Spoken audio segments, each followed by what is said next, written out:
quand tu réfléchis à ce qui se fait dans la culture des entreprises, c'est que c'est OK d'attendre. Ça veut dire que plutôt que d'adresser le test, une personne se dit je vais commencer autre chose. Mais en attendant, ça veut pas dire que le truc là qui était avancé, il va sortir. J'ai arrêté d'avoir la validation des gens en fait. Je me suis pris des trucs de ouf. Le gars il fait un podcast, il bafouille, il mâche ses mots, qu'est-ce qu'il fout tu vois. Quand dans une culture d'entreprise, c'est OK d'attendre, c'est souvent là qu'on a le plus grand potentiel de productivité ou de changement sans avoir à faire travailler les gens plus. Ok, je prends le feedback, c'est ok, je pense qu'il y a une part de vrai tu vois. Si on n'a pas d'alignement sur le problème, c'est dur d'avoir un engagement sur la solution. Des fois t'articules pas ou tu parles tout bas, ou tu te caches en fait. Ne pas prendre en compte le problème ne te donne pas la motivation pour changer. Parce que pourquoi est-ce que je changerais si tout va bien pour moi? Moi je vois l'entrepreneuriat comme le stade ultime de développement personnel en fait. Et je me dis, faut que je le teste. Bonjour à tous et à toutes, bienvenue dans ce nouvel épisode du podcast Que des numéros 10 agiles. Je suis Christophe et aujourd'hui j'ai Olivier Mi qui revient dans mon podcast. Merci à lui. Salut. Donc en plus c'est un épisode qui a été très apprécié auprès de l'audience, LinkedIn. J'ai eu beaucoup de retours, ils m'ont dit ouais, Olivier c'est une rockstar, tu vois, il faut qu'il revienne, tu vois.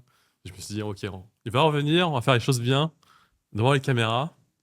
Donc merci à toi. Et en plus Olivier, je vous remercie parce que on échange beaucoup depuis qu'on s'est rencontrés, donc sur le business, sur le travail et c'est aussi sur la vie.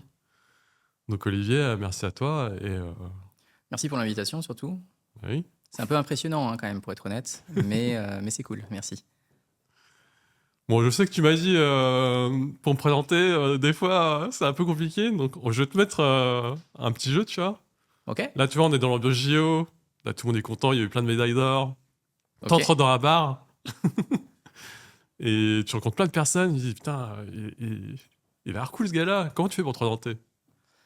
Moi je leur dis que j'aide les gens à mieux travailler ensemble. Ok. C'est un premier aspect. Mais c'est vrai que la difficulté que j'ai à me présenter, c'est que en fait, j'ai plusieurs activités qui en fait viennent d'un même fond. C'est-à-dire que souvent, je dis que moi, je suis un passionné des gens, des humains, de leur capacité en fait à prendre des décisions pour passer à l'action ou pour ne pas passer à l'action d'ailleurs. Et du coup, j'ai la chance d'avoir pu en faire une activité. Et en fait, l'activité que je fais le plus régulièrement, c'est au niveau des équipes. Donc, ce qu'on appelle le coaching agile aujourd'hui ou le coaching d'équipe, où j'aide les gens à travailler ensemble, à mieux travailler ensemble. Mais j'ai aussi en fait une activité de coaching professionnel où j'accompagne notamment des dirigeants et des managers à naviguer un petit peu les situations complexes de leur quotidien. Et de plus en plus, je donne aussi des conférences pour inspirer sur des thèmes qui me tiennent à cœur. On en avait parlé la dernière fois ensemble, par exemple sur la responsabilité. Et en ce moment, le thème qui me tient vraiment à cœur, c'est la simplicité, la capacité à revenir un petit peu à l'essentiel, plutôt que d'avoir un petit peu trop de débris et de surplus, tout ce genre de choses-là. Bah, ça marche Olivier, hein. On a un peu le même métier, hein. Tout à fait.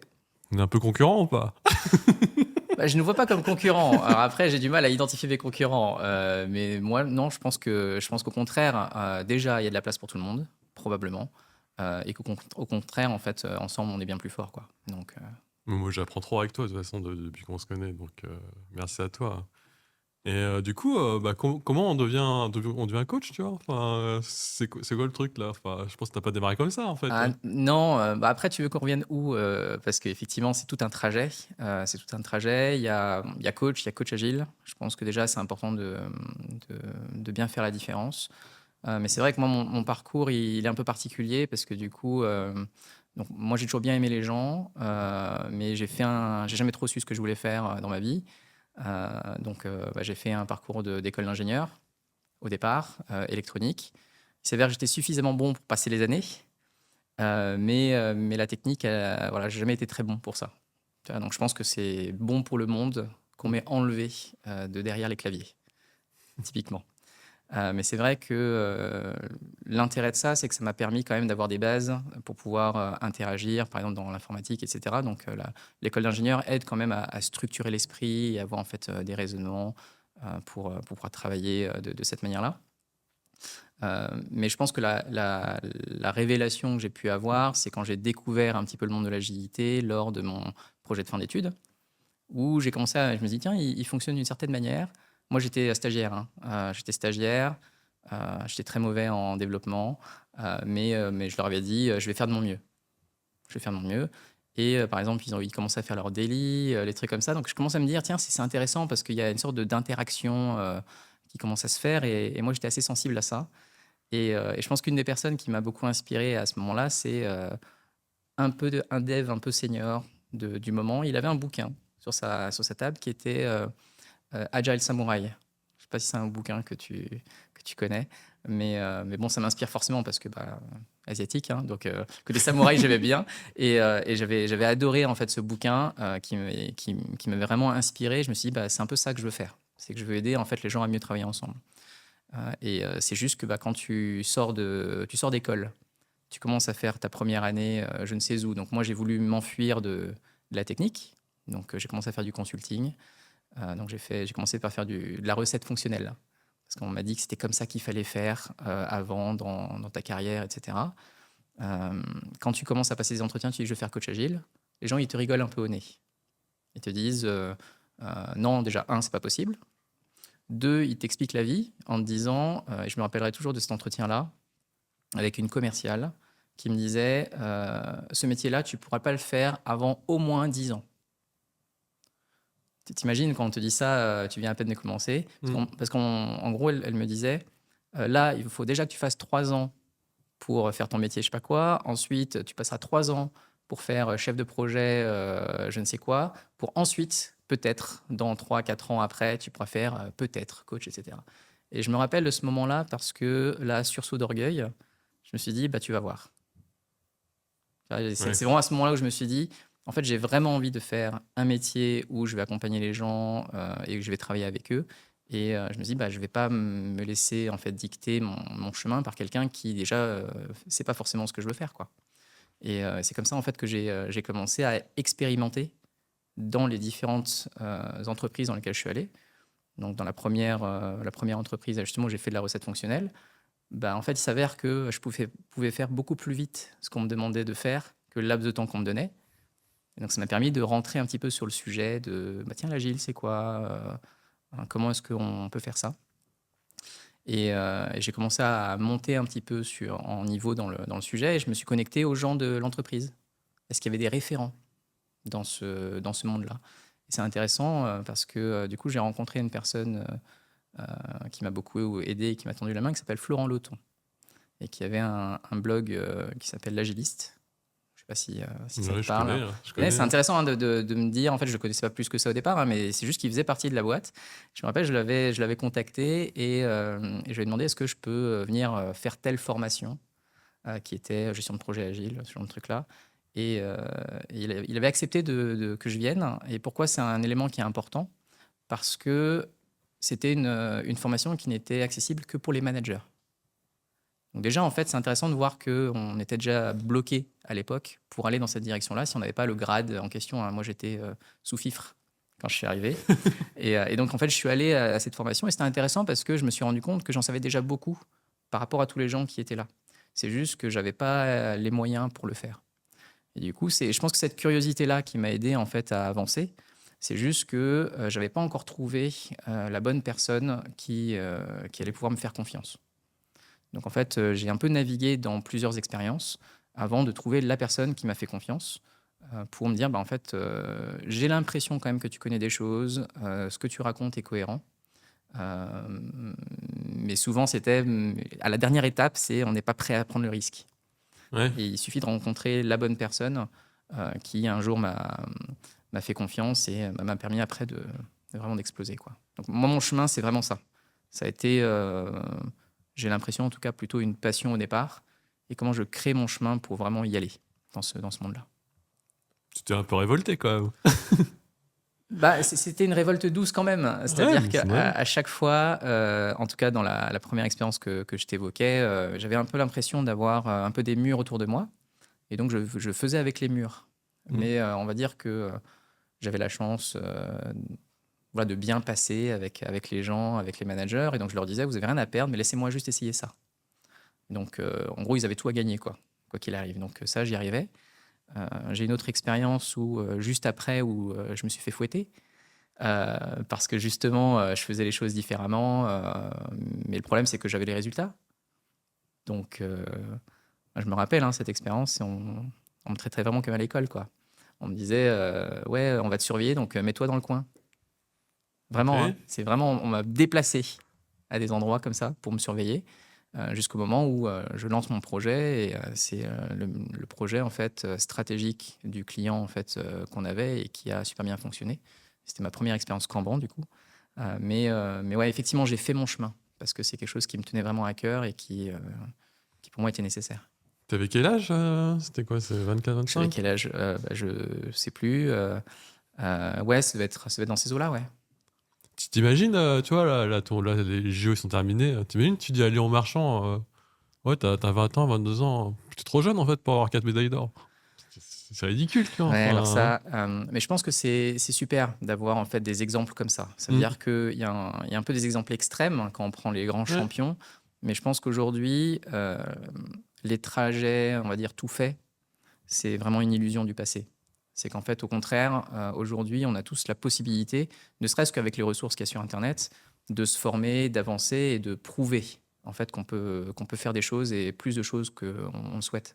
Et ça, c'est vraiment ce que moi j'ai vécu. Mais je pense qu'aujourd'hui, c'est encore plus vrai. Moi, j'adore ce que tu dis là, en fait. Parce que moi quand j'accompagne les gens, tu vois, le premier réflexe des personnes, inconsciemment, ils se disent, ils attendent à ce que je leur dise, qu'est-ce que je peux pas faire. Et moi, je fais le contraire, en fait. Je dis, qu'est-ce que tu peux faire, justement. Et ça change tout, tu vois. Enfin, on passe notre temps à être un peu négatif en disant, tu peux pas faire ceci, tu peux faire cela. Mais tu peux aussi encourager les gens et leur dire bah, de tester, en fait. De tester, qu'est-ce que tu peux faire, tu vois. Et ouais, bah chacun. Moi, j'aime pas parler du syndrome de l'imposteur, tu vois. Enfin, Ouais.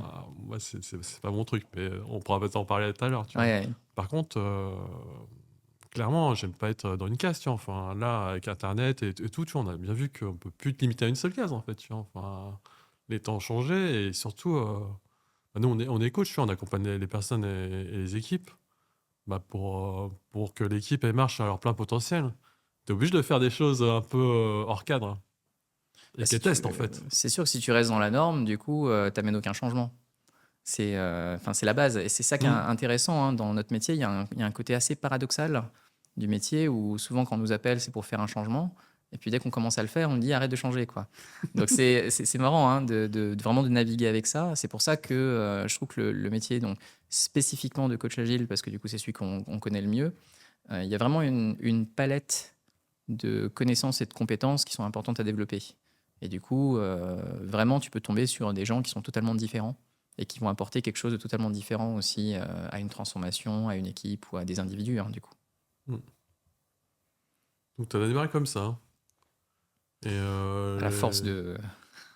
et euh, quand tu disais tout à l'heure, tu avais des meilleurs résultats, c'était quoi comme genre de résultats? Tu produisais plus vite ou Bah, c'est marrant, par exemple, donc, je me rappelle d'une des expériences que j'avais eues. Donc, c'était une entreprise où on travaillait au forfait.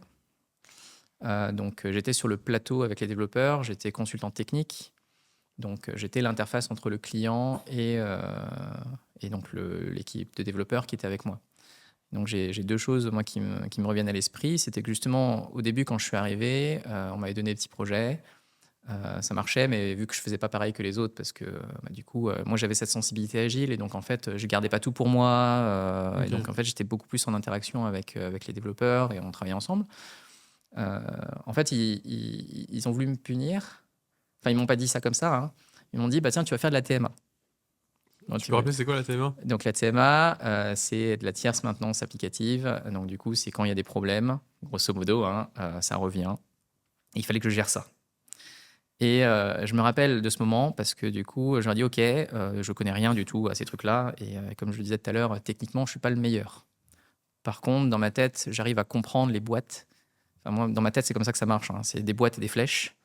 Et du coup, c'est ce qui me permet de communiquer avec les gens ou comprendre assez rapidement une situation. Et j'ai eu la chance d'avoir un développeur avec moi qui un peu avait ce mindset de OK, on travaille ensemble, on n'est pas sur la procédure, on a chacun un titre, mais on y va. La difficulté de l'exercice, c'était qu'il travaillait sur 4 versions en même temps de la même application. Mhm. Et je me rappelle, il y avait entre 100 et 150 tickets qui étaient là en moyenne. Et bah, on s'embourbait, on s'embourbait, on s'embourbait, quoi. Et moi, ce que j'ai fait, parce que le processus qu'on m'avait dit, la procédure, c'était OK, le client, il envoie un message, un commentaire sur, je crois que c'était Jira à l'époque déjà. Et en fait, le développeur n'avait pas le droit de discuter directement avec le client. Non, mais c'est là où on se dit quand même qu'on devient fou. C'est que du coup, qu'est-ce qui se passait? C'est que moi, je devais envoyer un message au développeur pour dire c'est ça le problème. Le développeur répondait. Et moi, je devais recopier le message du développeur pour ensuite le renvoyer au client. Donc, t'imagines que tu avais 2 fois plus de messages à l'intérieur pour en fait une seule action. Et moi, je lui ai dit, OK, bah, ce qu'on va faire, c'est que toi, tu vas répondre directement lorsque c'est technique. Et lorsque tu as un besoin du coup fonctionnel qui revient vraiment à mon rôle d'intermédiaire, bah, tu me dis et moi, je serai là pour toi. Donc, j'ai pris sur moi à ce moment-là. C'est aussi pour ça que je me suis fait fouetter après. Sauf que même en se faisant fouetter comme ça, bah, qu'est-ce qui s'est passé? C'est qu'on a descendu tout le nombre de tickets en fait moyen à peu près 20-25 en moyenne. Donc sur 4 versions, 20 à 25 tickets en fait qui sont donc non prioritaires. Donc c'est plutôt en fait du bug habituel.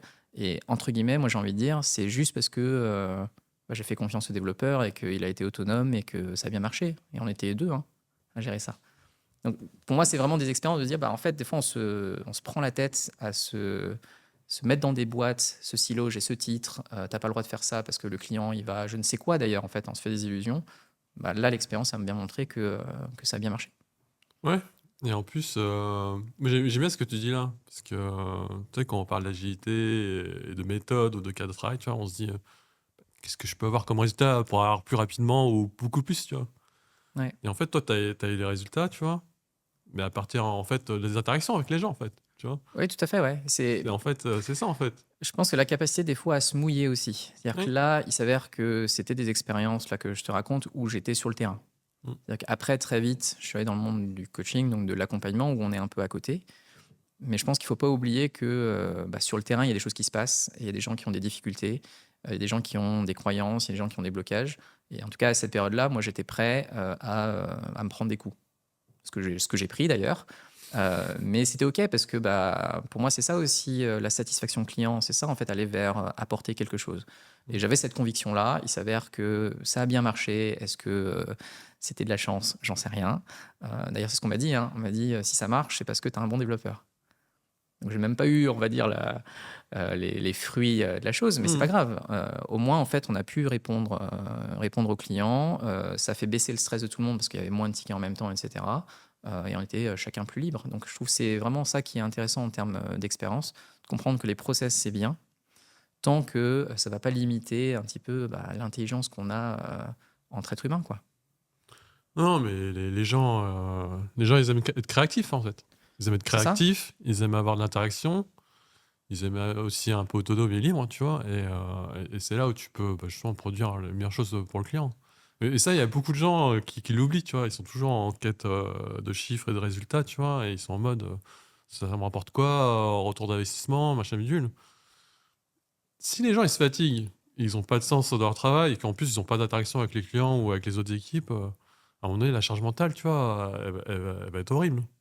Après, les gens, ils vont se démotiver. Après, les gens vont se barrer. Et après, la personne qui dit, bon, bah, moi, je veux produire plus, bah ouais, mais les gens, ils se barrent. Et c'est tout à fait vrai. La chose, moi, qui me choque toujours, c'est on dit, voilà, il y a un Scrum Master, un coach ou un dev. Donc, c'est encore plus marqué pour les devs, par exemple. On dit, Mhm. OK, je prends un dev, je le mets là, je le balance là, ou je l'enlève, ou etc. Tu vois? Il est Euh, agile. ouais, c'est ça. Il Alors, se balade alors ça, d'équipe en équipe. c'est encore un autre problème. Mais c'est vrai que derrière cette conversation-là ou ce mode de langage, il y a un côté où un dev, c'est pareil qu'un autre dev. Au-delà de la compétence, etc., parce que forcément, il y a des compétences différentes, c'est une personne différente. Et tu vois, un Christophe, un Olivier, c'est pas pareil qu'un Scrum Master, un coach, ou etc., quoi. Et derrière ça, il y a cette petite nuance qui fait la différence entre une personne qui va donner tout son potentiel à l'intérieur parce qu'on a réussi à lui donner l'environnement pour qu'elle puisse s'exprimer, et d'autres qui sont juste considérés comme des tablets des chaises, quoi. Tu vois, ça change énormément la donne. Bah, tu sais, il y a eu plein d'études qui sont faites, tu vois. L'être humain, il est pas bon pour faire plusieurs tâches en même temps, tu vois. Mais même un ordinateur, même ton Mac, tu prends un onglet Internet, tu sais, t'en as plein, tu vois. Des fois, t'en as 200, Putain, ça commence à être un peu plus lent, toi, l'ordinateur. Ouais. Bah, c'est normal, il y a 200 onglets ouverts en même temps. À un moment donné, ça suffit plus, tu vois. Et l'être humain, il est pareil, tu vois. Donc, même si t'as un bon développeur ou une bonne personne qui est efficace dans ce qu'elle fait, tu vois, tu la mets sur plein de sujets en même temps. Et même quand c'est pas en même temps, bah, demain, elle fait autre chose, tu vois. Enfin, elle change de contexte. Le fait de switcher et de changer de contexte, tu peux pas être super efficace, tu vois. Enfin, à un moment donné, tu vas te fatiguer et c'est trop dur, en fait. C'est marrant parce que c'est un sujet qui a résonné sur un de mes derniers posts LinkedIn, du coup, Ouais, où j'en avais parlé de ça, parce que il y a cette illusion de optimiser la ressource. ouais, Et en fait, quand on veut optimiser la ressource, c'est très bien hein, pour bah, le management, c'est ce qu'on lui demande. On lui demande de remplir des feuilles Excel et c'est très bien. Les chiffres, voilà, ça clarifie des choses. Sauf qu'en fait, on n'est pas des machines. Et comme tu l'expliques, même les machines, au bout d'un moment, ça devient Mmh. difficile. C'est juste qu'effectivement, quand on fait du travail intellectuel créatif, ben, en fait, on a besoin d'une soupape. Et d'ailleurs, c'est cette soupape qui nous permet parfois d'avoir les meilleures idées. Ouais, Et ce que je partageais en fait en commentaire, c'est que, en tout cas, c'est la vision que j'en ai, c'est que c'est pas en faisant plus d'heures sur, par exemple, un travail intellectuel créatif qu'on produit plus. Parce que parfois, c'est justement sous la douche, quand on va relâcher, que d'un coup, en fait, il y a la solution qui va arriver. En fait, on a besoin de ces moments de pause qui sont en fait des moments de pause productifs. Et ça change pas mal le regard qu'on peut avoir sur bah, le monde un peu intangible qu'on touche. les moments de pause et aussi les moments d'ennui, en fait. Ouais, tout à fait. Parce que le cerveau, tu vois, il a besoin de ralentir, en fait. Il a besoin de se reposer. Et quand il est reposé, bah, c'est là où il peut proposer justement des idées un peu innovantes. Et même, tu osais parler un peu, tu n'osais pas le parler tout à l'heure, mais tu le dis, en fait, sans le nommer, d'audace, en fait. Tout à fait. Et c'est là où tu peux avoir les meilleures idées et un peu des confrontations et après, bah, avoir des super résultats, en fait. Mais c'est vrai que le sujet de la confrontation là, que tu évoques, Mm. moi, c'est un petit peu mon cheval de bataille à l'heure actuelle. De plus en plus, j'appelle ça l'inconfort Ouais. ou l'embarras. Parce que du coup, des fois, il y a des personnes qui ont vraiment des bonnes idées. Et quand tu leur parles en one-one, ils te disent, voilà, moi j'aimerais faire ça, etc. Et en fait, la question qui se pose, c'est, mais qu'est-ce qui fait que tu le fais pas? Et souvent, c'est cette partie-là qui fait que bah, notre travail a de l'intérêt. Bah, c'est qu'on aide les personnes à dépasser ce côté, bah, je dépasse pardon, cet embarras d'aller poser la question ou d'aller donner mon idée à un manager ou à mon équipe, etc. Et quand je dépasse cet inconfort-là, bah, d'un coup, en fait, je me sens super libre. Ouais. Et ouais. C'est marrant que tu dis ça, hein. Moi, ouais, tu sais, quand j'avais débuté en tant que Scrum Master, avant, j'étais développeur pendant 15 ans. Mhm. Après, je suis passé Scrum Master et j'avais des ennemis, tu vois, dans la boîte, tu vois. Des ennemis, carrément. Ouais. Ah bah, c'est normal. Les gens de l'IT, tu vois, ils sont considérés par beaucoup comme un centre de coût, tu vois. Ouais. Donc, quand tu as ce mindset-là, tu vois, qu'est-ce qu'ils disent les gens? Ok, il y a une équipe de dev, t'as 8 développeurs, et t'as un neuvième gars, tu vois, il développe pas. Et il a un coup, tu vois. Mais qu'est-ce qu'il fait, tu vois? Enfin, tu vois, ils se disent pas que bah, ce que tu viens de dire, en fait, que bah, de toute façon, tu le vois bien, hein, toutes les équipes de foot, toutes les équipes de sport, ou même tous les sportifs. Sans coach, tu peux pas avoir de résultats, tu vois. Enfin, les coachs, justement, ils t'aident justement à l'équipe ou les personnes à performer, à avoir un cadre où ils puissent bosser à leur plein potentiel et aussi, comme tu dis, avoir la liberté et le courage de dire, je suis pas d'accord, j'ai une autre idée, mais je vous écoute et on peut en discuter, tu vois, et après, on choisit ensemble, tu vois, Oui, tout à fait. et avoir ce cadre-là, justement, bah, tous les gens qui me disent, ouais, l'agilité, ça marche pas de cela, ok, bah, ok, t'as tes croyances, ok.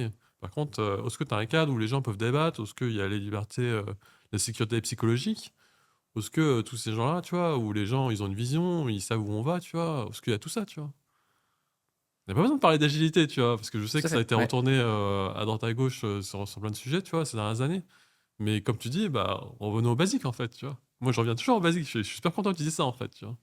Bah, des fois, revenir à la simplicité, de se dire en fait, c'est quoi le vrai problème qu'on a? Et c'est aussi Mm, pour ça, on discutait un peu de ce sujet, nous, en off, ensemble, mais mm. pourquoi est-ce que le terme agile, des fois, on veut l'enlever? Et Ouais, moi, c'était mon cas il y a quelques années, là, je recommence à le mettre, mais c'est parce qu'en fait, on l'a tellement galvaudé que du coup, il a plus de sens. Mais au final, ce qui est intéressant, c'est quand on reprend un peu la base du terme et de ce qu'il a essayé de mettre en avant, c'est les individus et les interactions plus que les processus et les outils. C'est juste que c'est beaucoup plus facile de faire des processus et des outils parce qu'on le maîtrise mieux. Mm. Les individus et les interactions, c'est plein d'émotions, c'est plein de choses intangibles et en fait, ça met en inconfort. C'est pour ça que je reste Mm. sur ce truc-là parce qu'en fait, gérer les conflits, gérer les objectifs un peu cachés des gens, gérer ouais, je l'aime pas, je veux pas lui dire tel truc, etc. C'est beaucoup plus difficile. Et surtout, on n'est pas vraiment formé à ça. On nous Mm. forme beaucoup dans la tête, on nous forme un peu moins dans le cœur. Mm. Et ça, je pense que ça a vraiment une influence dans la manière dont nous, on vit les situations, hein. Et c'est pour ça que quand tu disais une équipe qui performe, elle a besoin d'un coach, du coup, je te rejoins aux trois quarts. Je pense qu'une équipe, effectivement, elle performe lorsqu'elle a un coach parce que le coach aide l'équipe à se focaliser à un endroit. Mm. C'est-à-dire que tout le monde va avoir des idées. Moi, je me rappelle, hein, pour le peu que j'ai fait du foot quand j'étais jeune, tu as tout le monde qui veut être attaquant, par exemple. Ouais. Ou tu as personne qui veut être au cage. C'est pareil. Là, au moins, tu as une personne qui va te dire, OK, voilà ce qu'on va faire et voilà ce qu'on va essayer. Toi, tu te concentres à être là et tu essaies de faire ça. Et tu essaies de coordonner les gens ensemble. C'est déjà très bien. Mais plus l'équipe va apprendre, si elle arrive à gérer ses propres interactions et à avoir en fait des conversations conflictuelles productives, du coup, le coach, il a un peu moins d'intérêt à cet endroit-là, mais il va agir ailleurs. Mm. Et là, ça va devenir intéressant. Donc, pour moi, il y a une double dimension. Il y a comment est-ce que je réussis à canaliser un peu toutes les énergies qui sont ensemble, et comment est-ce que je fais monter en compétence les gens aussi. Ouais. Parce que tu vois bien, dans plein d'équipes, il y a beaucoup d'introvertis. Mm. Ça peut être introverti, ça peut être timide, ou ça peut être en mode moi je suis pas entre guillemets le leader d'équipe ou le manager, tu vois. Je vais écouter ce qu'il dit et mon idée, bon, on va aller sur son idée, tu vois. J'ai une autre idée, mais je vais pas le dire. Ouais. Notre rôle aussi, justement, c'est de mettre un cadre pour que ces gens-là ils puissent parler parce que généralement ils ont des super idées, hein. Oui, c'est souvent les gens qui ont des bonnes idées. Ouais. Mais tu sais pourquoi? C'est parce que tu vois, à partir du moment où la personne elle parle moins, elle écoute plus. Et quand tu écoutes plus, pour comprendre un problème, tu vois, c'est comme un avantage compétitif, hein. Il y a un proverbe chinois, moi, que je garde toujours en tête, qui est Ouais. on met 2 ans à apprendre à parler et toute une vie à apprendre à se taire. Et je trouve que c'est très représentatif. C'est qu'effectivement, on nous apprend, et c'est ça qui est valorisé d'ailleurs. Mm. Là, aujourd'hui, dans la culture, je dis française parce que c'est celle dans laquelle on navigue, mais ce sont les beaux parleurs, en fait, qui sont aussi valorisés. Et ceux qui écoutent, justement, ils sont mis un peu dans l'ombre. Et effectivement, les premières personnes, moi, que j'aime aller voir, c'est les personnes qui sont discrètes, qui sont dans un coin, et qui parfois sont même reconnues comme étant les personnes qui, lorsqu'elles parlent, elles disent quelque chose d'intéressant. Mais du coup, pourquoi vous allez pas la voir plus souvent? C'est quand même fou, hein. Mais t'imagines, tu vois, je me mets à la place d'une boîte, tu vois, qui a grossi, qui a plein de salariés, plein d'employés, tu vois. À un moment donné, tu vois, ils savent plus, en fait, qui performe et qui sont les piliers d'une entreprise, en fait. Parce que tu as beaucoup de gens, comme tu dis, ils disent rien, ils restent dans leur coin, enfin, ils restent un peu dans une case, tu vois, s'ils sont pas accompagnés. Et c'est dommage, tu vois. Et Ouais, ces gens-là, tu vois, il faut aussi les mettre en avant et aussi mettre le cadre pour que, comme tu disais, nous, on est un peu coach, tu vois, enfin, on n'a pas un entraîneur d'équipe, mais à un moment donné, tu vois, il faut laisser les gens sur le terrain et s'exprimer, tu vois.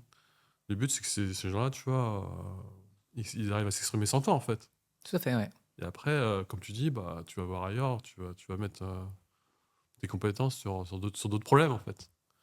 Mais clairement, quand tu peux.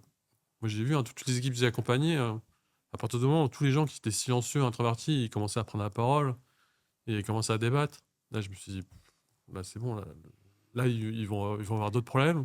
Oui, ils vont avoir d'autres problèmes, Mais effectivement. là, je pense qu'ils sont sur la bonne route, tu vois, et je peux faire 2 pas ou 3 pas en arrière, tu vois. Ouais, tout à fait.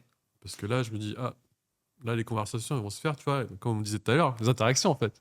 Et c'est là où ça commence, tu vois, à avoir de l'innovation et de la créativité, tu vois. Et tu vois, la valeur de ce que tu dis, c'est qu'en fait, en tant qu'accompagnant, en tant que coach, on va essayer de créer ces petits espaces d'expérimentation qui sont sécurisés Mm. pour dire, par exemple, tu as une personne qui se sent un peu timide, introvertie, mais elle sait qu'elle a des choses intéressantes à dire et elle veut Ouais. développer ça. Plutôt que de lui dire, t'as qu'à le faire, quoi. Tu vois, c'est un peu Non, facile, quoi. ça Il y, ouais. y a plein de choses qui font que chez elle, Mmh. c'est pas naturel et Bien ça sûr. génère plein de choses. Mmh. Mais au moins, on peut travailler avec elle sur, ok, mais c'est quoi le premier petit truc que tu peux faire? Est-ce que, et lorsque c'est le cas, hein, parce que quand on fait du coaching pro, souvent on n'est pas sur le terrain avec la personne, Mmh. mais quand on l'est en coach agile, souvent on est aussi sur le terrain avec les équipes.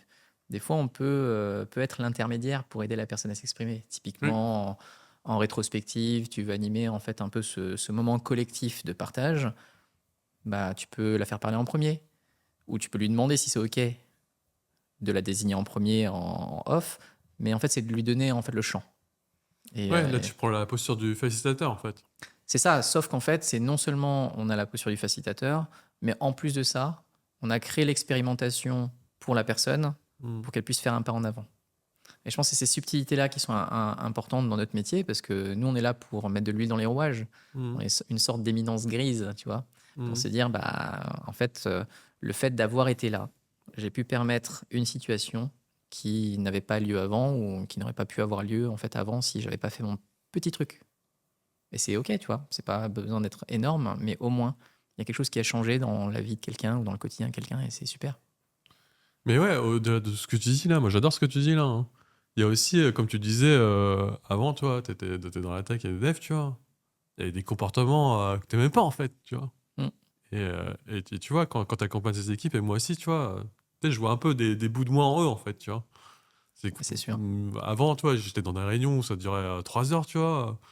Je regardais, par terre, tu vois? J'avais pas mon mot à dire, tu vois? Et c'était atroce, en fait, tu vois? Enfin et tu Ouais. pas envie justement de tu sais, au-delà d'être coach, machin bidule et tout, tu même ton expérience humaine, tu vois? Tu te dis, tu vécu ça, t'as pas envie que les autres vivent ça, tu vois? Enfin, parce que tu sais, tu vois? Tu sais que tu l'as déjà vu et c'est atroce, tu vois? Et c'est là où tu commences à faire, le rebelle un peu ou l'impertinent, tu vois? Ouais, effectivement. Alors, moi, c'est vrai que j'ai une approche de manière générale qui est plutôt douce. Ouais? C'est-à-dire que je suis pas le gars qui va gueuler en plein milieu, etc. Moi, c'est pas ma personnalité. Mais c'est vrai que je pense que quand il y a un épisode qui résonne chez toi parce que tu l'as déjà vécu, Ouais. etc., bah forcément, tu vas réagir beaucoup plus rapidement et des fois, c'est très bien. Et puis des fois, bah, tu risques de t'emporter un peu trop, quoi, tu vois, sur des aspects. Mais c'est vrai que je te rejoins sur le fait que les expériences passées ont une grande incidence bah, sur ce qui est important pour nous, etc. Et je pense qu'en tant que coach, il y a beaucoup de gens qui oublient que le meilleur outil ou le principal outil du coaching, c'est soi. Mmh. Et plutôt que bah, d'accumuler les outils, les méthodes, les process, etc., ce qui est très bien en fait au demeurant quand on commence, parce que c'est une manière de se structurer et d'appuyer, bah, c'est de comprendre en fait que la manière dont nous on va agir et interagir avec les gens, bah, c'est ça qui va générer le changement et d'être exemplaire dans notre manière de faire. Aussi, c'est d'expliquer bah, qu'on est des êtres humains aussi, on est faillibles comme les autres. Et donc comment est-ce qu'on fait bah, pour que ça se passe mieux ensemble et d'accepter notre part de vulnérabilité dans notre rôle aussi. Ouais, franchement, c'est génial. Je voulais pas t'amener là-dedans, mais tu vois, là, j'avais un plan, tu vois, et t'es en train de tout me le faire, franchement, nickel. Tant mieux alors, tant mieux.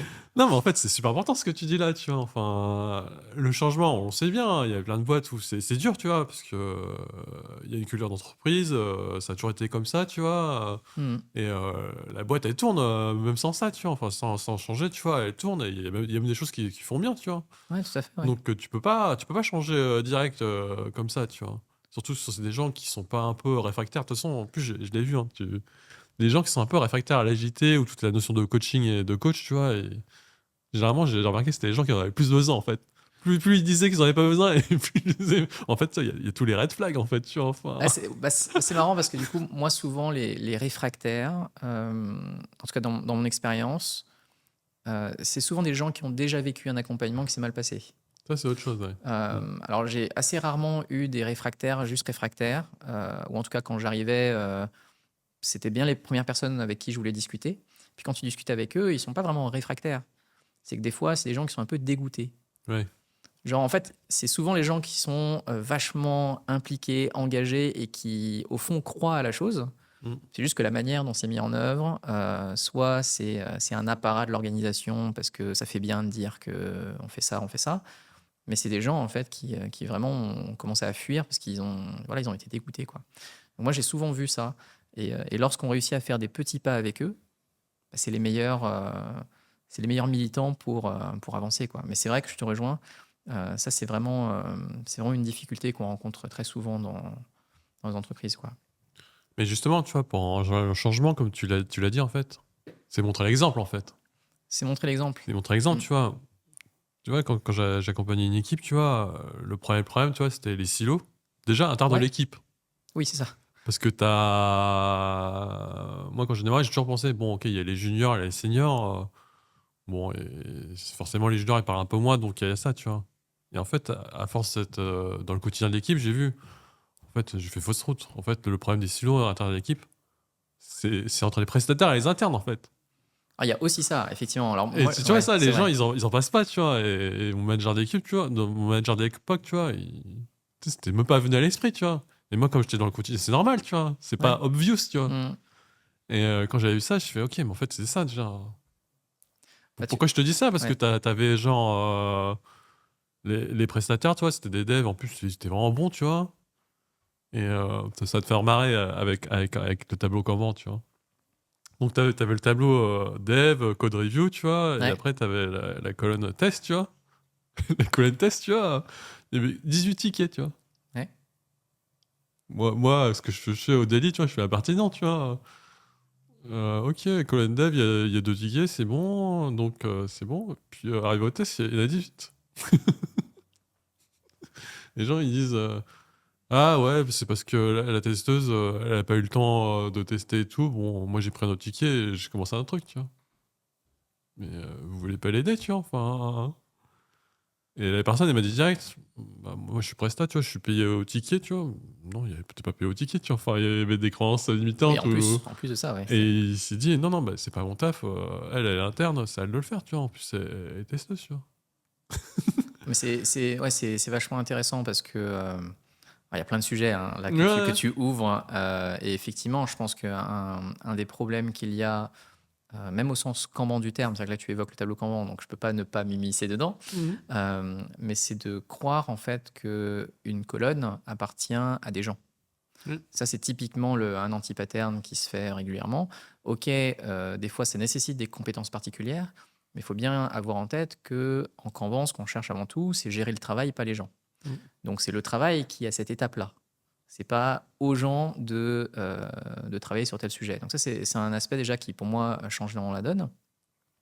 Et c'est de se dire que, en fait, dans la vision d'optimisation de la ressource, on en parlait au début, les gens de bonne volonté, ils se disent, bah, je vais pas rester sans rien faire, donc je vais commencer des trucs.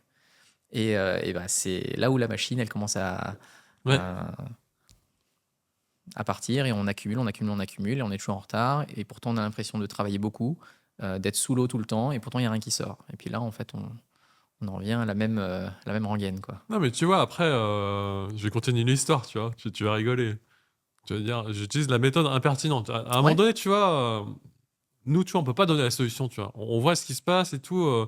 Si les gens, ils voient pas qu'il y a un problème, ils constatent pas qu'il y a un problème, tu peux pas arriver en mode, il y a un problème, tu vois. S'ils le voient pas, tu passes par un guignol. Donc hmm, déjà, il faut arriver déjà au constat où c'est problématique, tu vois. Donc la personne qui me disait, entre guillemets, le lead dev qui me disait, moi je teste pas, c'est pas mon taf, mon but c'est de dépiler les tickets, ok.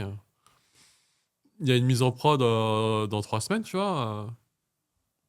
Bah, la QA testeuse, tu vois, la testeuse, elle part en congé.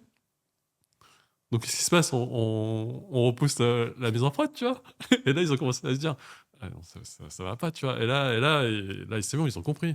Ok, on va tester, on va aider, voilà, à dépiler la colonne. Et là, ça s'est fait naturellement, tu vois. mais c'est là où je trouve que c'est intéressant ce que tu as fait parce que Mm.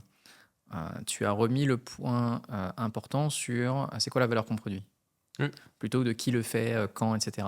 Et moi, ce que je trouve assez surprenant, c'est que d'un côté, on a un discours, on va dire, je dis couche managériale parce que du coup, ça sert à rien de tirer sur les managers, hein, ils sont dans une disposition qui ne sont Mm. pas toujours évidentes, mais bon, ce sont ceux qui ont plus de pouvoir de décision, hein, en tant que tel. Euh, on, on navigue dans des écosystèmes où souvent c'est le coût Mm. qui importe. Oui. Ok, on dit toujours réduction des coûts, etc., hein.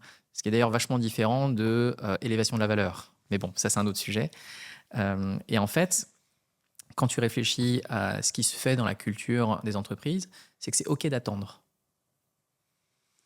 Tu vois, ça veut dire que plutôt que d'adresser le test, bah, une personne se dit bah, je vais commencer autre chose. Mais en attendant, ça ne veut pas dire que le truc là, qui était avancé, il va sortir. Et donc, quand dans une culture d'entreprise, c'est OK d'attendre, en fait, c'est souvent là qu'on a le plus grand potentiel de productivité ou de changement, etc., sans avoir à faire travailler les gens plus. Et je trouve que c'est assez fou d'avoir banalisé le fait d'attendre. Bah, tu connais un livre qui est sorti récemment, tu vois. Le syndrome de l'opossum, la Effectivement. conduite du changement sans faire le mort, tu vois. C'est exactement l'image de l'opossum, en fait. Tu vois. Les gens sont très bien, je crois, hein, d'ailleurs. Non, c'est... Oh, ils sont très bien, ils sont venus dans un podcast intéressant. Et On les salue d'ailleurs. non, non, mais en fait, on est super fort à faire le mort. Mais même moi, tu Tout à vois, fait. enfin, même moi, je fais le mort, tu vois. Enfin, quand il y a des sujets où je suis dans l'inconfort, où j'ai pas envie de faire, tu vois, bah, j'attends que ça se passe, tu vois, parce que j'ai pas envie de me mouiller ou j'ai pas envie de me prendre la foudre, tu vois. Ouais, tout à Enfin, fait.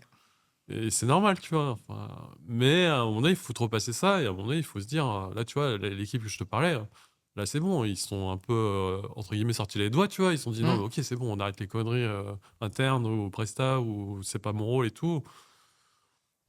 Là, ils ont fait ça et c'est parti, tu vois. Et du coup, tu vois, ça a même, comment dire, hein, ça a même renforcé les liens, en fait. Parce que comme ils ont commencé à tester, ils ont commencé à avoir, ah putain, il nous faut les 4 tests. Et du coup, ah bah maintenant, quand on nous fait des user stories, des tickets, ce serait bien d'avoir les 4 tests et tout. Après, ça a tout changé, en fait. La Decision of Ouais. Ready et compagnie, enfin. Et ils se sont dit, ah, mais en fait, elle était tout seul, elle faisait tout ça, c'est un truc de fou. Enfin, j'espère qu'elle revient comme ça, elle va nous dire comment elle faisait, tu vois. Enfin, tu vois, ça crée une Ouais. synergie. Et moi, après, moi, je fais 3 pas en arrière, je dis, bon, bah, moi, je vais aller voir d'autres personnes, c'est bon, là. C'est bon, ça tourne. Ça tourne. Enfin, il y aura d'autres Ouais. soucis, tu vois. Mais au moins, putain, moi, je suis content, tu vois. C'est marrant parce que du coup, ce que tu décris, c'est un petit peu des fois les idées qui émergent et qui Ouais, apparaissent très innovantes, mais c'est un peu une sorte de vie ma vie. ouais, c'est ça. Donc Mais d'un c'est côté, exactement c'est ça. bah, viens voir un peu aussi les contraintes que j'ai. Mm, C'est-à-dire qu'il y a beaucoup d'équipes, en fait, elles se mettent sur la tête parce que bah, elles ont une impression d'objectifs séparés, mm, alors qu'en fait, bah, on a besoin de toutes ces parties-là en fait dans le flux de valeur pour sortir quelque chose. Mais dès mm, que je comprends la contrainte que tu as, bah, du coup, je peux plus facilement te donner ce dont tu as besoin pour réaliser ça. Donc en fait, c'est simplement, entre guillemets, un peu plus d'empathie ouais, vers nos collègues dont on a besoin. C'est-à-dire que si on était tout seul, bah, au moins tout nous revient. Mais souvent, dans les grosses boîtes, on a besoin des autres pour y mm. arriver. Et une manière de le faire, et c'est malheureusement pas comme ça que souvent ça se fait, c'est que vaut mieux être au service des gens qui sont en bout de chaîne que bah, justement prendre tout le temps en amont.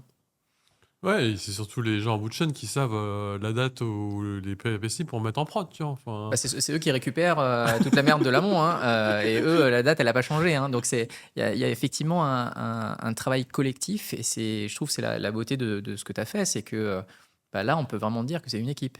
C'est des gens qui ont un objectif commun, avec les compétences qu'ils ont, parce que bah, des fois, on ne peut pas tout faire parce qu'on n'a pas les compétences, mais il n'y a pas une réflexion de «Ah, c'est à toi de faire». Et du mm, coup, si ça rate, c'est ton problème. Bah non, en mm. fait, on est ensemble, on a une date, on doit livrer quelque chose, et ben on y va ensemble. Et on fait avec ce qu'on a. Parce qu'encore une fois, Ouais. bah, c'est une réalité du terrain. Et c'est là où la réalité humaine a une importance. C'est que bah, chaque humain, c'est pas un dev, un testeur ou je sais pas quoi qui est Mm, pareil. C'est que ce testeur-là, il a telle compétence, ce mm. développeur, il a telle compétence. Et comment est-ce qu'on fait avec ça? Je vais revenir sur un truc que tu disais tout à l'heure, là, changer par exemple. Ça c'est surpuissant, parce que comme j'avais dit tout à l'heure, tu arrives, les gens, ils ont déjà leur process, c'est leur manière de faire, tu vois. Tu peux pas dire, bon, bah, j'arrive, moi, Olivier Demi, j'arrive, je vais vous apprendre à travailler, tu vois. Bah, tu peux le faire, tu vois, mais déjà, c'est red flag, tu vois, et même, ça Ouais. peut être compliqué, tu vois, si ça marche pas. Si ça marche, ok, c'est bon, t'es l'expert et tout.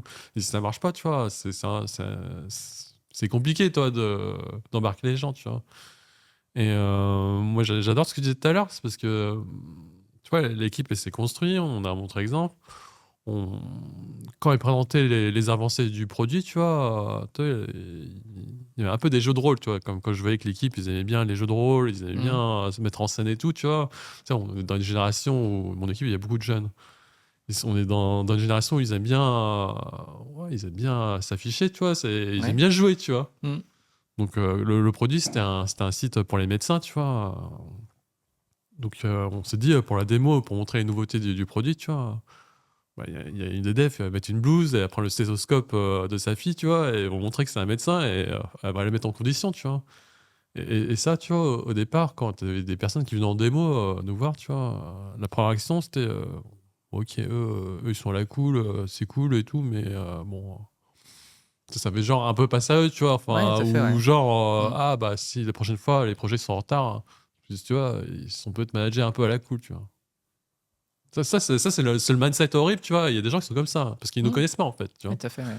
Et quand tu montres l'exemple et qu'au fur et à mesure, bah, tu montres qu'il y a une bonne ambiance, les gens s'entendent bien, tu vois. Bah, tu vois, même le métier, tu vois, il change, en fait, tu vois. Parce que eux, ils sont dans leur quotidien ou des fois, c'est siloté, comme tu disais. Quand ils voient d'autres gens toujours sourire ou être dans l'entraide et tout, être dans l'entraide, tu vois, pas qu'au soir, tu vois, être dans Ouais, l'entraide c'est et être ça, ouais. présent, Mm. mais en fait, tu sais, tu leur as montré l'exemple et eux, inconsciemment, ils refont la même chose, en fait, tu vois. Et on fait la même chose, tu vois, et ouais, au bout d'un an, je voyais des parties prenantes, le métier, tu vois, qui est soit en marketing, soit dans le business, tu vois. Et ils commençaient à dire, bon, bah, je peux vous aider à tester, si vous avez fini, je vais tester, et machin bidule, tu vois. C'est génial, tu vois, mais parce que tu vois, on a montré l'exemple, en fait, avec l'équipe, tu vois. Au début, on était un peu la colonie de vacances, hein, un peu le village gaulois. Ouais, On va dire, voilà, le village gaulois, quand on est dans l'open space, ouais. c'est le village gaulois, tu vois. Et après, tu sais, ça donne envie, en fait. Mais je pense que tu vois, il y a une dimension émotionnelle qui est forte là Ouais. dans ce que tu évoques, c'est qu'effectivement, on peut être sérieux sans se prendre au sérieux. Et effectivement, bah, vous avez montré que ça pouvait fonctionner, mais ça veut aussi dire finalement que vous aviez quand même des résultats. Parce que Mm. si effectivement on voit juste Bien que sûr. vous amusez et qu'en plus il n'y a pas de résultat, là on ne peut que vous taper dessus. Mais c'est Ouais. vrai que si en plus vous avez des résultats, on sent à l'extérieur, bah tiens, il y a une ambiance qui est un peu différente, Mm. et peut-être que moi aussi j'ai envie de faire partie de l'aventure, bah là vous êtes en train d'attirer les gens à vous pour lancer la révolution, tu vois. Mais c'est vrai que dans le changement, et je reviens vraiment sur le démarrage de ce sujet-là, qui était arriver et puis tout péter. Ouais. C'est marrant parce que souvent, quand on nous appelle, la personne qui nous C'est appelle, un peu trop tard. alors souvent c'est un peu trop tard ou pas au bon endroit, ce qui est encore un Ouais. autre sujet, mais c'est parce que la personne a l'impression qu'il y a un problème. Ouais.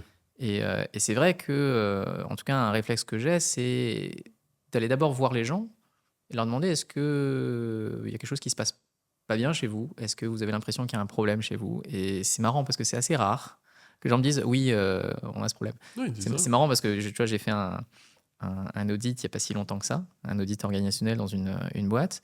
Et bah moi, je suis le plus transparent possible parce que, au contraire, quand je fais un audit, pour moi, c'est pas juste je viens vous regarder, je vous analyse, enfin, je vais vous dire voilà, ça vous faites bien, ça vous faites pas bien, etc. Pour moi, c'est aussi déjà de les accompagner. Parce que bah, pour moi, c'est ça la valeur que j'apporte, c'est déjà une sorte de pré-coaching à l'intérieur. Et donc, quand je faisais un peu ma présentation finale, bah, en fait, je leur ai raconté l'histoire. Je leur ai dit, voilà, moi, on m'a appelé la première fois, initialement, on m'a dit, c'était ça les problèmes. Donc, du coup, forcément, quand j'ai commencé à vous questionner, bah, j'avais ça en tête. Et Mm. en fait, en off, après, il y a beaucoup de gens, ils m'ont dit, quand on a vu ce truc-là, on ne savait pas qu'il y avait un problème là. Et en fait, ça fait Bien beaucoup de sûr. bruit et c'est vachement intéressant de prendre ça en compte. C'est là où je te rejoins énormément. C'est si on n'a pas d'alignement sur le problème, c'est dur d'avoir un engagement sur la solution. Et je trouve que ça, c'est super important à avoir en tête parce que il y a un petit peu on va dire je sais pas comment on appelle ça, mais les idées préconçues, qu'il ne faut pas s'appuyer sur le problème, il ne faut pas se concentrer sur le problème, il faut être orienté solution. Mm. Je suis d'accord dans les extrêmes. Enfin, c'est le côté où il ne faut pas s'apesantir sur le problème et rester sur le problème, etc. Par contre, ne pas prendre en compte le problème ne te donne pas la motivation pour changer. Parce que pourquoi est-ce que je changerais si tout va bien pour moi? Mm. Et pour moi, c'est vraiment essentiel quand tu vas dans une structure pour apprendre aussi c'est quoi le contexte, qu'est-ce qui est finalement le bon petit levier qu'on peut mettre en œuvre pour engager les gens, c'est de savoir c'est quoi leur vrai problème et sur quoi ils sont alignés. Ils ne sont pas alignés sur tout, bah, alignons-les déjà, faisons un pas sur ce qui est un problème commun, on va faire un pas et ensuite probablement que ça va tirer les autres. Mais pour moi, ça ne sert à rien de, par exemple, faire une transformation safe, par exemple, au-delà, tu vois, du jugement du Mmh. framework qui, je pense, dans l'absolu, a de la valeur. Mmh. Sinon, il ne serait pas autant acheté. Donc, c'est intéressant, c'est qu'il a de la valeur. Euh, mais en fait, quand tu fais quelque chose comme ça en partant de rien, bah, je ne sais pas c'est quoi le vrai problème. Parce que du coup, il y a tellement de trucs en même temps qui vont changer. C'est dur pour moi de dire, bah, en fait, c'est ça qui m'a permis de résoudre ce problème-là. Et peut-être qu'au bout d'un moment, quand tu fais plein de petites expérimentations, tu en arrives à avoir en fait une sorte de structure plus large, mais au moins tu maîtrises la plupart des étapes au fur et à mesure. Et je pense qu'il y a un petit peu cette illusion que dans le monde de la transformation, le monde des gens, du change, bah en fait, il y a un outil magique qui va arriver et qui va transformer toutes les personnes. Parce que du coup, on ne travaille pas sur le vrai problème qui est comment est-ce que les personnes appréhendent la situation, comment est-ce qu'on les engage dedans, et surtout qu'il y a un laps de temps incompressible d'apprentissage. Mais tu vois, c'est comme on en revient depuis le départ, tu vois, c'est l'humain en fait.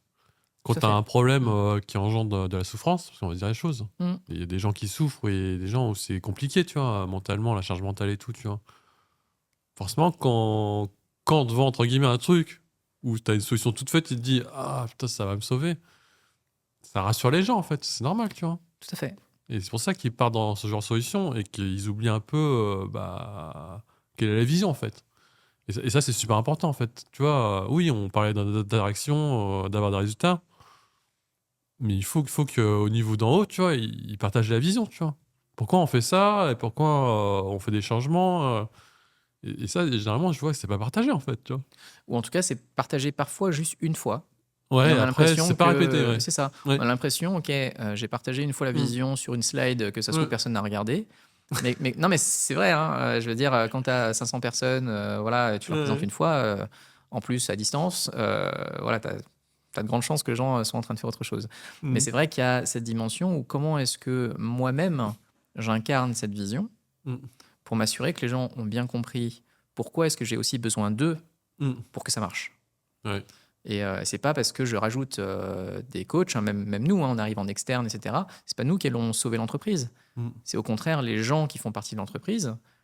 S'ils arrivent justement à comprendre l'impact de leurs actions et du changement, etc., c'est là où l'entreprise va réussir à s'épanouir, trouver ce qui fait qu'elle est spécifique, et du coup changer le cours des choses.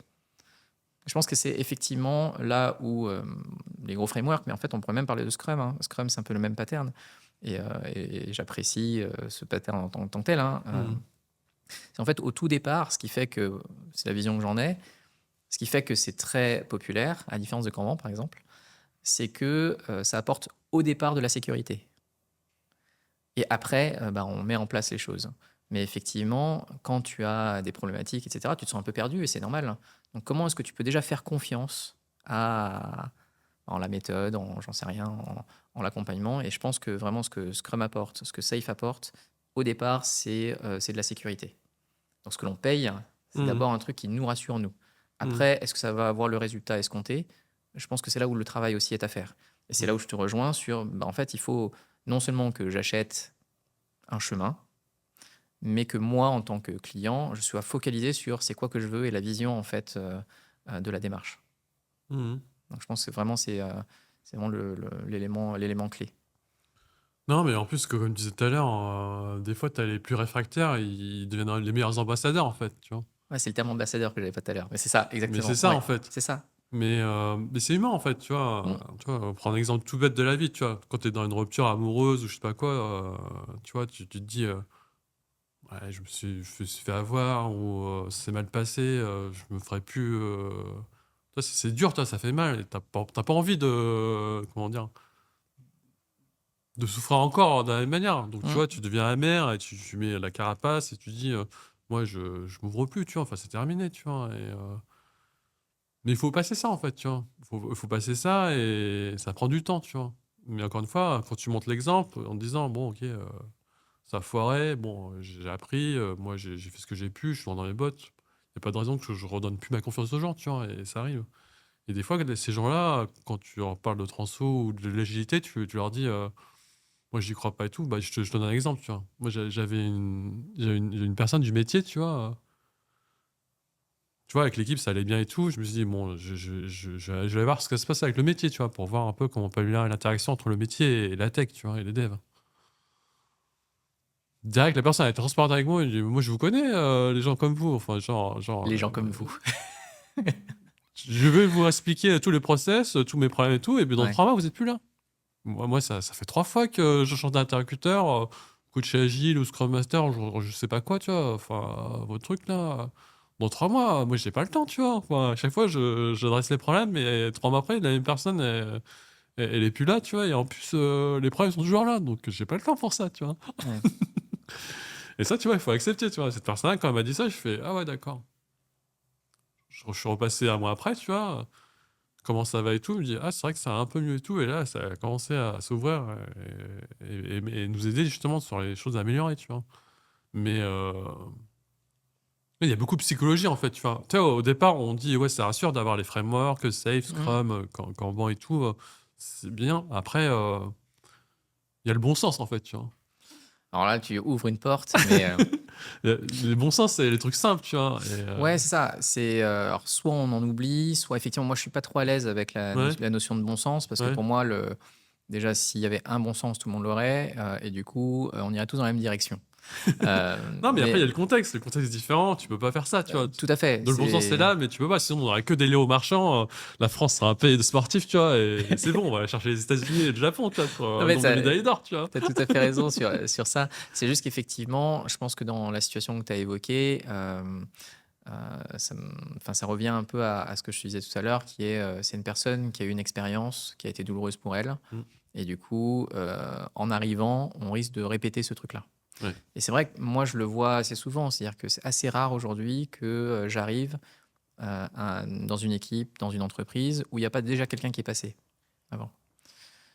Et forcément, quand tu arrives après quelqu'un, c'est facile de voir ce que la personne n'a pas fait, etc. Tu vois, mais au-delà de ça, Mm. c'est intéressant de voir quelle est l'histoire que les gens se sont racontées par rapport en fait au passage précédent. Et donc, qu'est-ce que l'on te met sur les épaules avant même que tu sois arrivé? On t'a déjà en fait catalogué à un endroit, etc. Tu vois. Et je pense que c'est le gros travail, il est là. C'est comment est-ce qu'on réussit à créer la relation de manière à ce que la personne puisse nous faire confiance au départ, ou en tout cas qu'elle soit prête à faire le premier pas. C'est pour ça que je parle souvent de petites expérimentations courtes, souvent où les gens ils sont prêts à faire ce pas-là parce que c'est pas un sacrifice trop grand. Mais au moins, ça leur permet ensuite de se rendre compte, ah bah oui, ça a marché, ou de leur permettre de dire, bah si ça marche pas, bah ok, on le fait pas, hein. Je l'ai fait moi avec un client. Les personnes qui y croyaient pas, je leur ai dit, ok, moi ce que je vous propose, c'est vous tester ça pendant 2 semaines. Est-ce que pendant 2 semaines, c'est quelque chose qui est acceptable pour vous? Je crois que on faisait des délits, je crois, des trucs comme ça, mais faites juste ça pendant 2 semaines. Et au bout de 2 semaines, on en rediscute. C'est plutôt l'action que trop l'analyse et la réflexion, etc. Et du coup, quand tu reviens 2 semaines après, tu n'as pas la même conversation. Mm. Si la personne s'est engagée, elle le fait. Et ensuite, en fait, tu as une autre conversation. Et souvent, tu arrives en fait, à débloquer des choses justement par l'action. Ça change énormément la donne, hein. C'est juste comment est-ce que tu fais pour créer ce petit mouvement-là. Mm. Et ça change énormément la donne, hein. Ouais, ça change la donne, mais des fois, tu peux pas sauver, tu vois. Tout à fait. Des fois, il y a Ouais. des problèmes. Toi, tu vois, depuis tout à l'heure, on dit des choses qui marchent pas, les choses qui ont marché pour moi ou pour toi, tu vois. Ouais. Je prends un exemple des choses qui n'ont pas marché, clairement. Tu vois, on a une équipe en place, turnover 0, les process et tout, maintenant ils sont carrés, les mises en prod ils sont carrées, tu vois. Là, qu'est-ce qu'on voyait, tu vois, c'est que tu vois, il y avait plus de retours de bugs, il y avait plus le support qui commençait à se dire, mais qu'est-ce qui se passe, tu vois, enfin, la qualité est plus là ou je sais pas quoi. Les process n'ont pas changé, tu vois. Mhm. Les gens, moi je suis dans le quotidien, je vois, tu vois, ils ont pas travaillé moins ou ils sont pas en mode, bon voilà, tout roule. Non, c'est pas ça, hein. En fait, il y a eu un gros changement, tu vois, où c'était l'éléphant dans la pièce, Ouais. l'éléphant dans la pièce. C'était quoi le truc? C'est que tu vois, il y avait plus de parties prenantes en fait. Ah, Il y avait plus de métier, il y avait plus de business parce que eux ils étaient en organisation et ils étaient en mode, bah l'IT on leur demande ce qu'il faut faire et nous on fait réduction du coût ou tu vois, il y a un truc, tu vois, enfin. Donc la personne qu'on avait en interlocuteur qui testait et qui nous recueillait les besoins et qui aussi faisait le support, tu vois, qui prenait le feedback des éditeurs finaux et tout, tu vois, elle est plus là, tu vois. Et donc, qu'est-ce que je vois, tu vois, en réunion, c'est que t'as des managers, ils disent mais qu'est-ce qui se passe et tout, vous êtes plus motivés, machin milieu.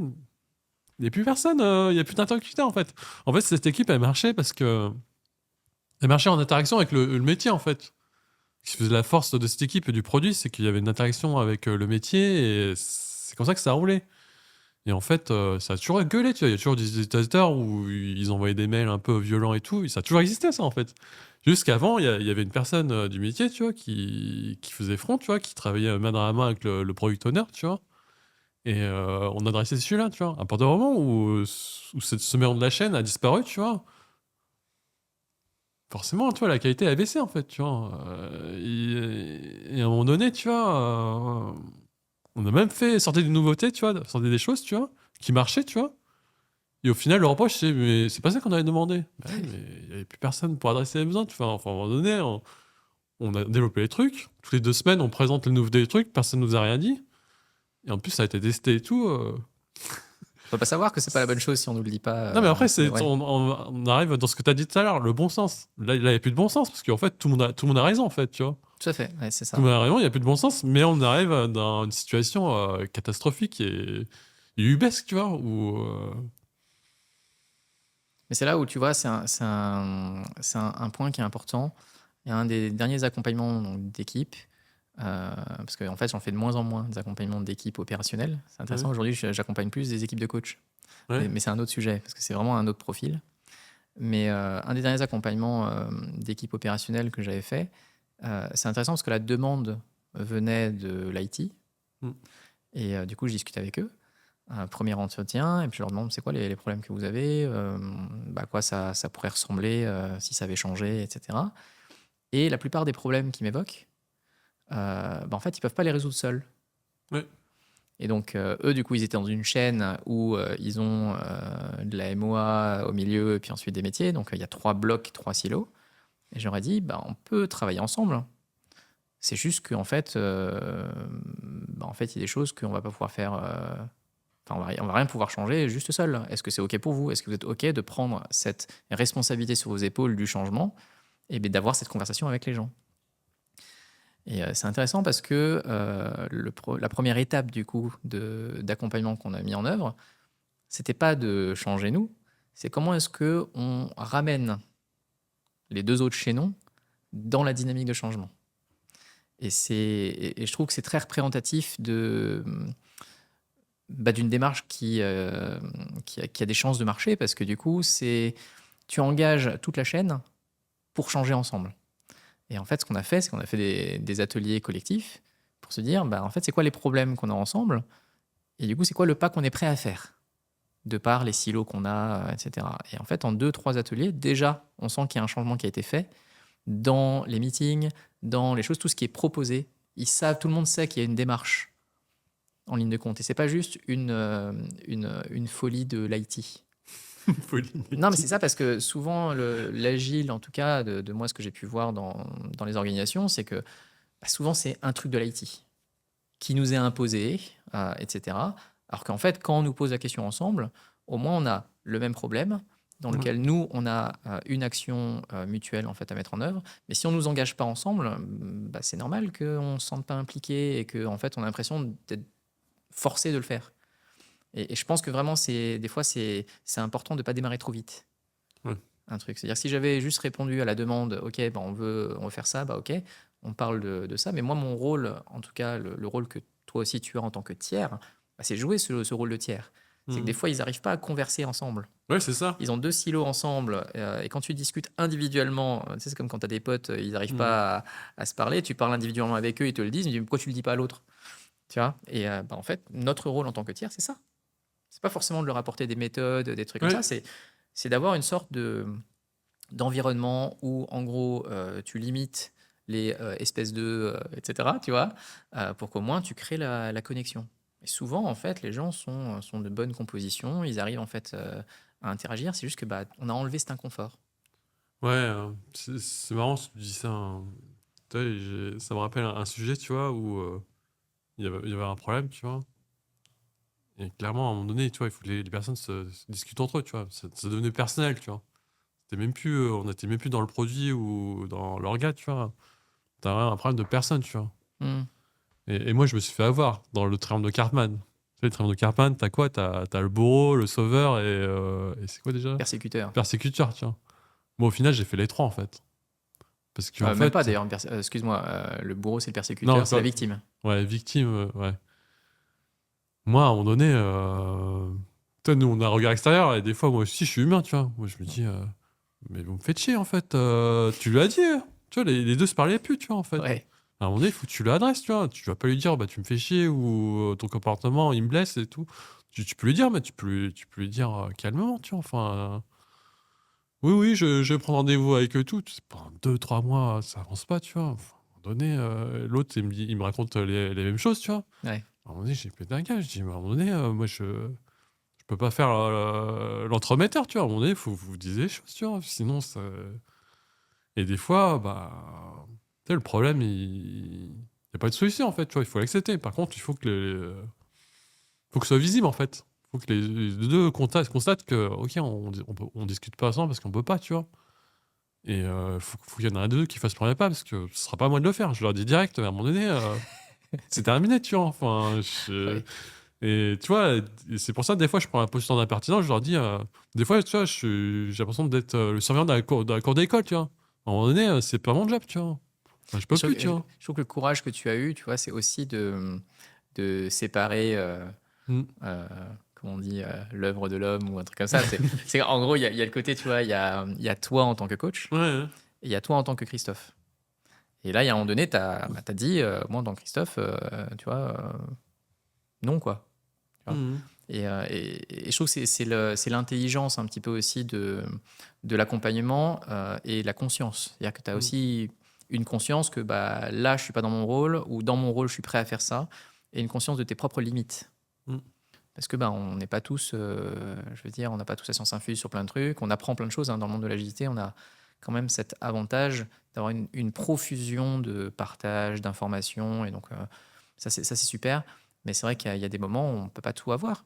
Et au contraire, c'est Non. une preuve d'intelligence et de professionnalisme pour se dire, là, je pense que c'est plus pour moi. Ouais, après, il y a un autre sujet, c'est que je l'ai vu, j'ai vu plus loin, tu vois. Mhm. En fait, chacun a des zones de génie, tu vois, où pour toi, c'est simple et c'est facile, tu vois. Ouais. Alors pour d'autres, c'est le bout du monde, en fait, tu vois.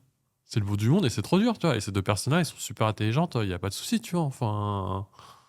Mais c'était trop dur, en fait. Enfin, ils n'arrivaient pas, tu vois. Et moi, j'ai accepté aussi, en termes d'ego, de se dire, moi, pour moi, c'est facile, mais en fait, pour eux, c'est trop dur, en fait. Et ça, je me suis dit, calme-toi, c'est bon.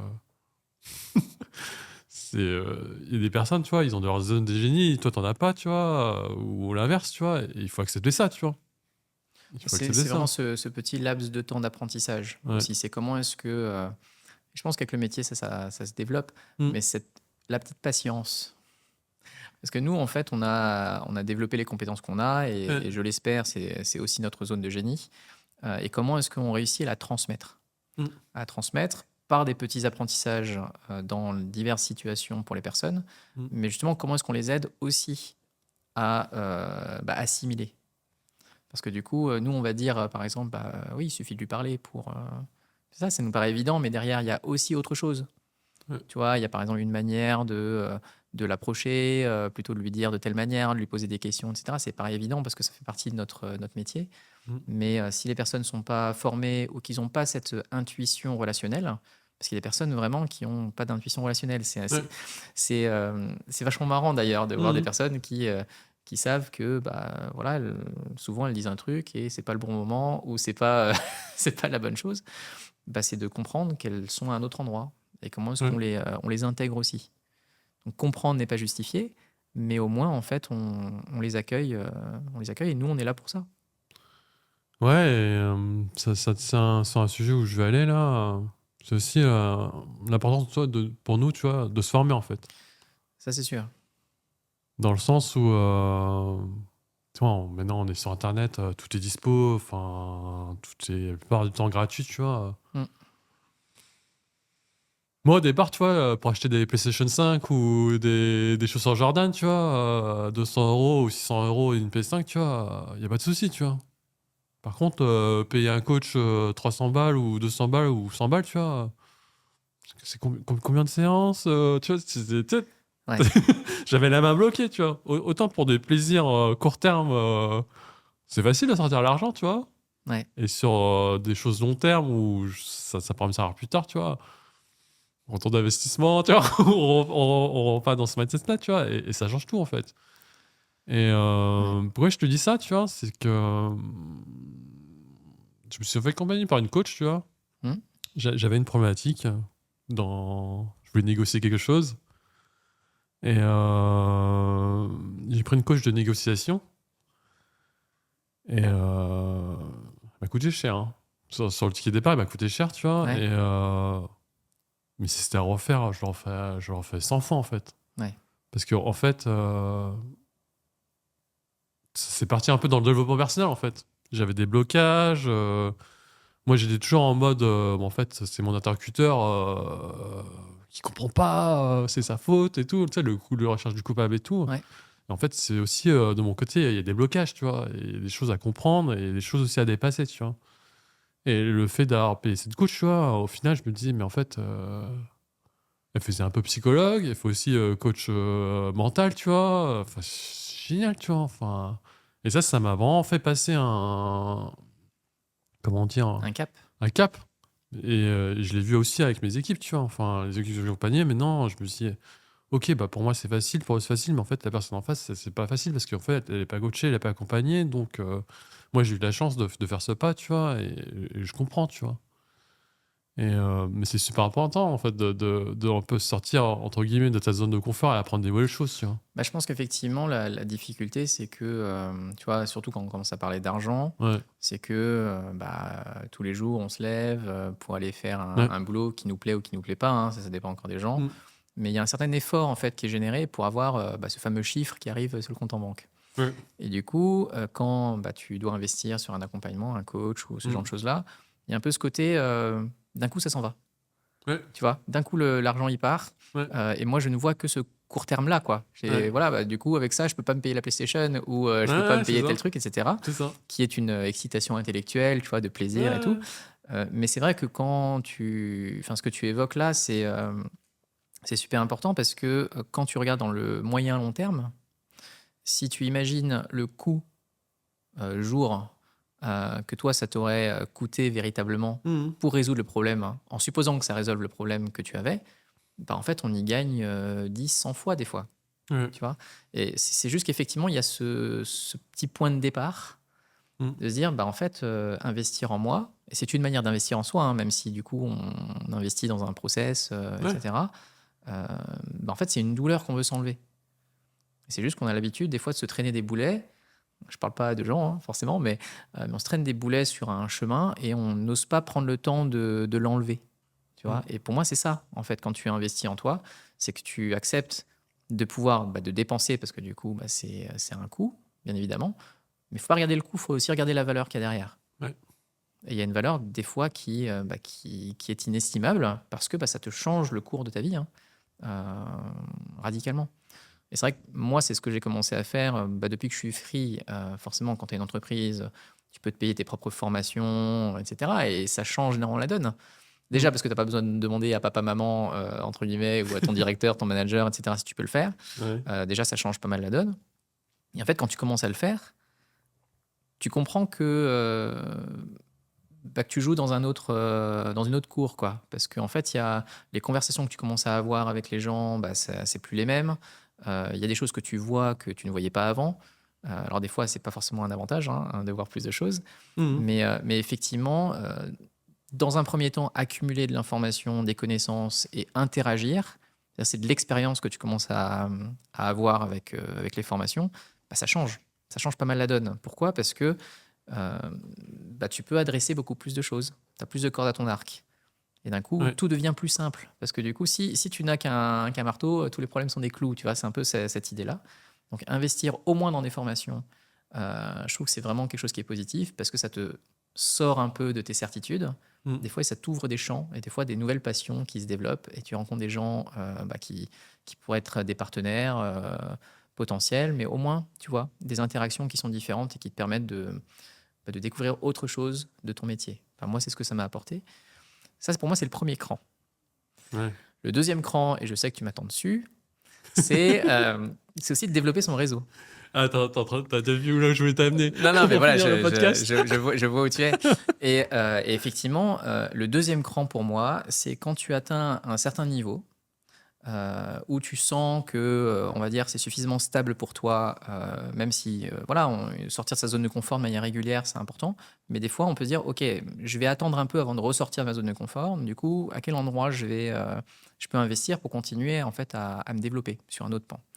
Et moi, ce que je trouve être intéressant, et ça fait 2 ans, je crois maintenant que j'ai commencé, c'est de rentrer dans des communautés.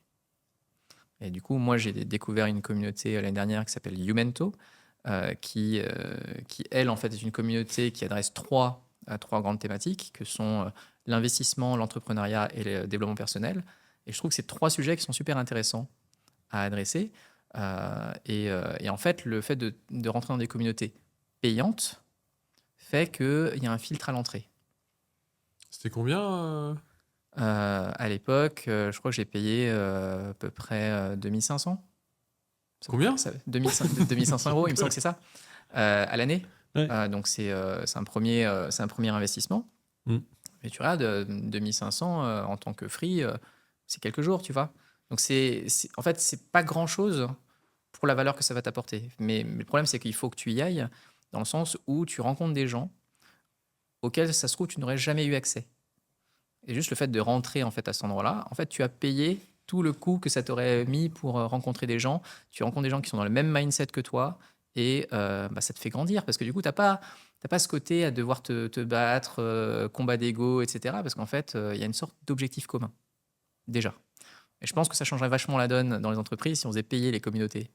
Parce que du coup, tu vois, les communautés qu'on essaie de créer, ça marche jamais parce que les gens n'ont jamais le temps, etc. Tu vois, mais là, quand tu payes, déjà, tu as un engagement qui est différent. Donc ça change pas mal la donne.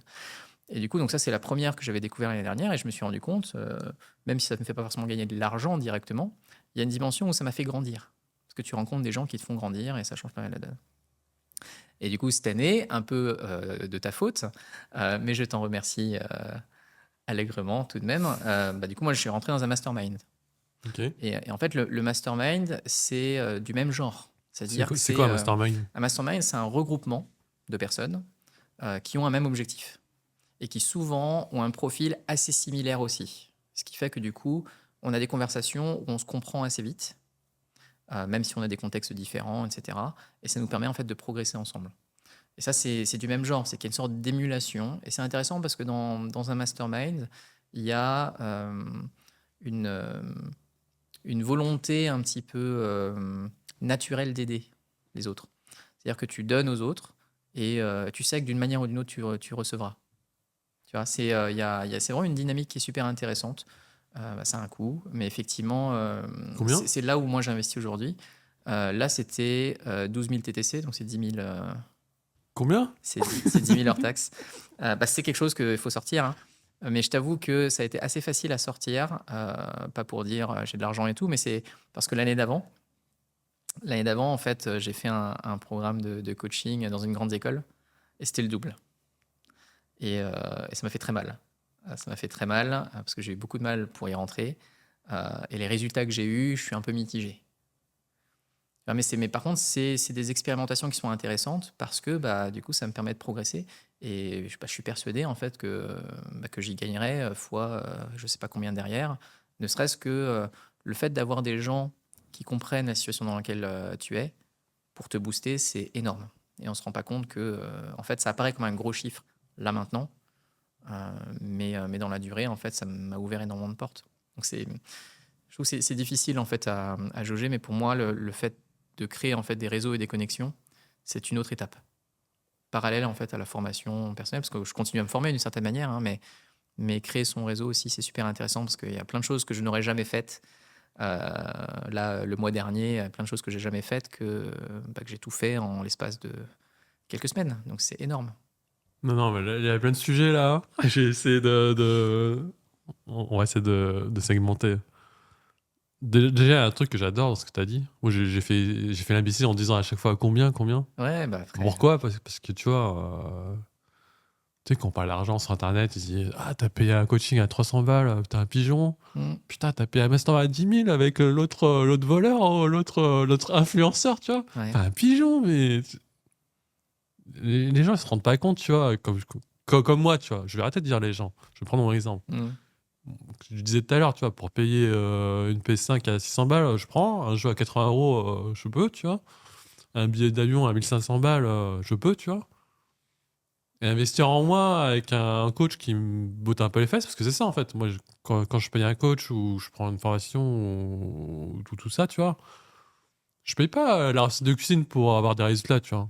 C'est vraiment aussi, je prends l'expérience, l'interaction avec les nouvelles personnes, pas que le coach, hein, aussi l'interaction avec les autres élèves. Je prends tout un package en fait, tu vois. Alors Ouais. que les réponses, je peux clairement les trouver sur Internet gratuitement, tu vois. Mais je prends tout un package parce que je prends tout un écosystème parce que je sais que ça va m'apporter en fait, tu vois.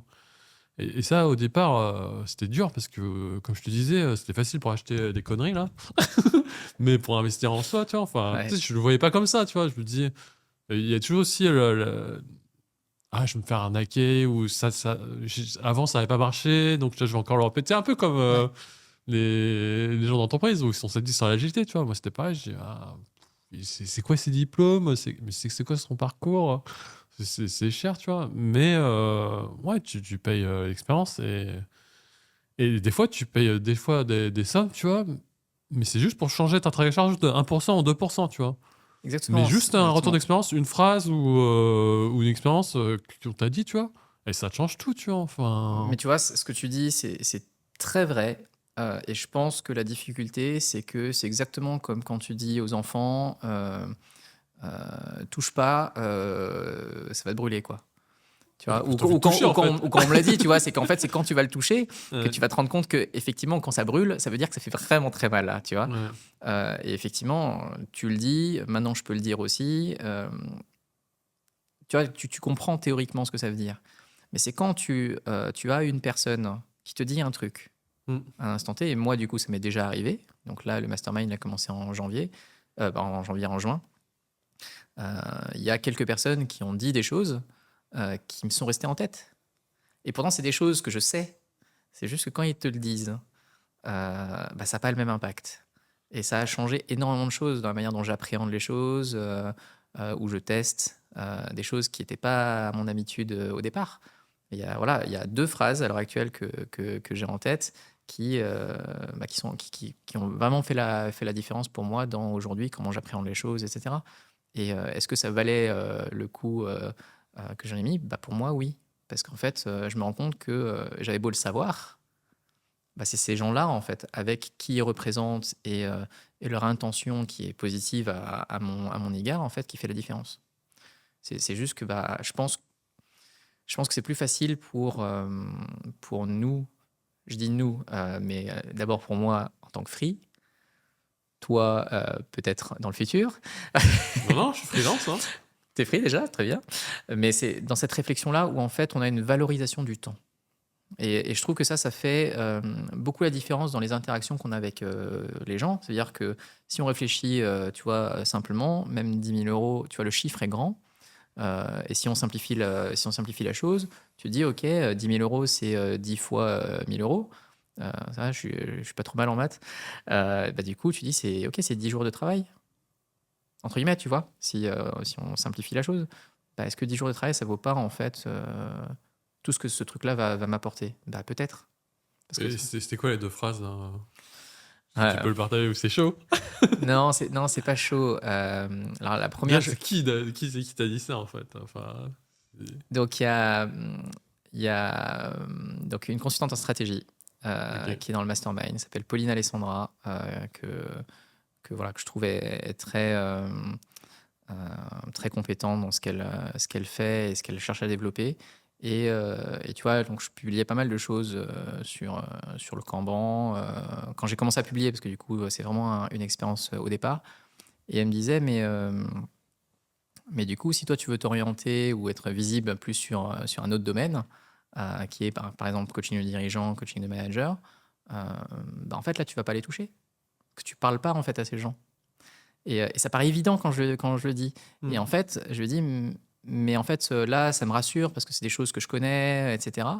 Mais vraiment, c'était intéressant cette conversation parce qu'elle me disait, bah, si c'est pour te rassurer, c'est OK. Mais à un moment donné, en fait, va falloir changer en fait de stratégie. Et c'est con parce que juste après, dès qu'elle l'a dit, bah, en fait, j'ai fait shifter la communication que j'ai fait shifter mon titre, j'ai fait shifter plein de choses où en fait j'ai accepté quelque chose que peut-être je ne me permettais pas d'accepter en fait avant. Mmh. De dire, bah, ce que je lui ai dit, je lui ai dit, bah, moi en fait quand je communiquais avant, je me disais, bah, je vais communiquer au niveau des équipes pour montrer que bah, je suis capable d'accompagner des équipes et tout, et que les managers fassent appel à moi parce qu'ils Mmh. savent que j'accompagne les équipes. Mais le problème, c'est que les managers, ils voient un truc d'équipe, bah, ils n'ont pas l'impression que c'est pour eux. Mmh. Et donc forcément, ils m'appellent pas. Et donc, du coup, je me dis, mais pourquoi ils m'appellent pas, etc. Tu vois, donc, en fait, il y a tout un circuit qui a fait que cette petite conversation qu'on a eue à un café, bah, en fait, a eu un impact énorme Mmh. sur ma manière d'appréhender. Et la deuxième phrase que j'ai eue, alors j'ai plus son nom en tête, mais c'est Gaëlle, pour pas la nommer, nom de famille, aussi une coach qui fait partie du mastermind, qui m'a dit, euh, je vais essayer de retrouver la phrase exacte, mais parce que je lui disais que nous, souvent, en tant que coach agile, Scrum Master, etc., on n'arrive pas au bon endroit. Et souvent, on arrive par la petite porte. Et donc, elle me disait justement si tu acceptais un peu plus qui tu es et que tu t'exprimais un peu plus bah, pour ce que tu apportes, peut-être que tu pourrais rentrer par la grande porte plutôt que de à chaque fois rentrer par la petite porte. Et c'est des petites phrases comme ça qui font que... Et ça paraît idiot, tu vois, quand je te le dis juste comme ça paraît idiot. Mais le contexte de la conversation, la personne qui te le dit et leur volonté de t'aider fait que, en fait, bah, tu shifts. Et c'est ce 1% qui fait qu'en fait, je vais pas du tout au même endroit qu'il y a un mois. Hein. Et c'est il y a un mois que tout ça a commencé. Et je pense qu'il y a un mois, les personnes qui me connaissent se sont dit il y a quelque chose qui s'est passé. Quoi. Tu vois et donc, voilà, ces deux personnes-là, en tout cas, tout particulièrement, je les remercie. Mais c'est vrai c'est une ou deux phrases. Mmh. Et est-ce que ça en vaut les 10K bah, pour moi, oui, parce qu'en fait, ça fait vachement shifter la direction que je vais prendre. Moi, j'adore ce que tu dis là, en fait, hein. Moi, tu vois, là, je me suis lancé sur LinkedIn il y a 1 an et demi, tu vois. Je vais être honnête avec toi, j'avais aucune stratégie, hein. Quand je me suis lancé, c'est parce que moi, j'avais commencé à me former dans la com pour justement défendre mon équipe, mon budget, tu vois, juste pour faire de la com en interne, tu vois. Ça a marché, tu vois, on a gagné un prix d'un concours. J'ai inscrit l'équipe à un concours de la boîte, tu vois. On a fini premier sur 160 équipes, tu vois. Enfin, Ouais, c'est énorme. c'est génial, tu vois. Mm. J'ai appris à faire des discours devant 200 personnes, tu vois, alors que moi, je suis introverti. Laisse tomber, tu vois. Enfin, avant, je jouais qu'à Super Mario ou à Xenoblade, tu vois. Enfin, c'est pas mon truc, tu vois, de faire Ouais. ça. Puis, je suis timide et tout. Enfin, c'est pas mon truc. Mais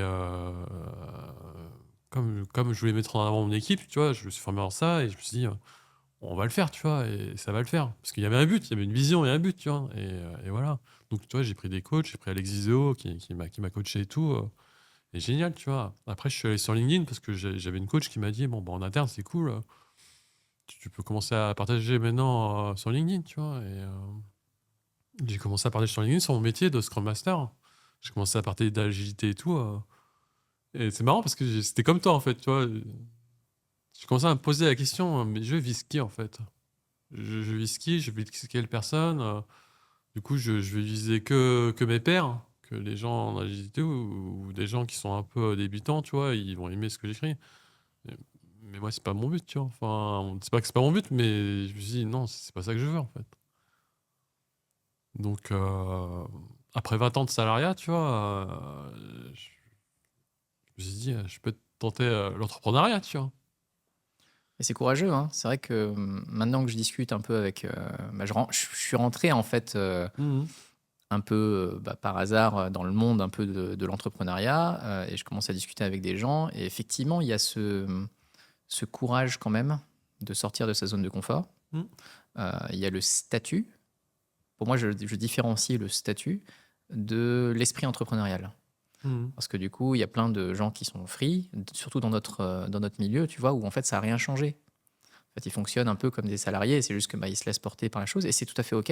Mmh. Et puis il y en a qui ont l'esprit entrepreneurial et qui ont cette réflexion que moi je n'avais pas il y a quelques années, qui est cette réflexion sur effectivement, c'est qui ma cible.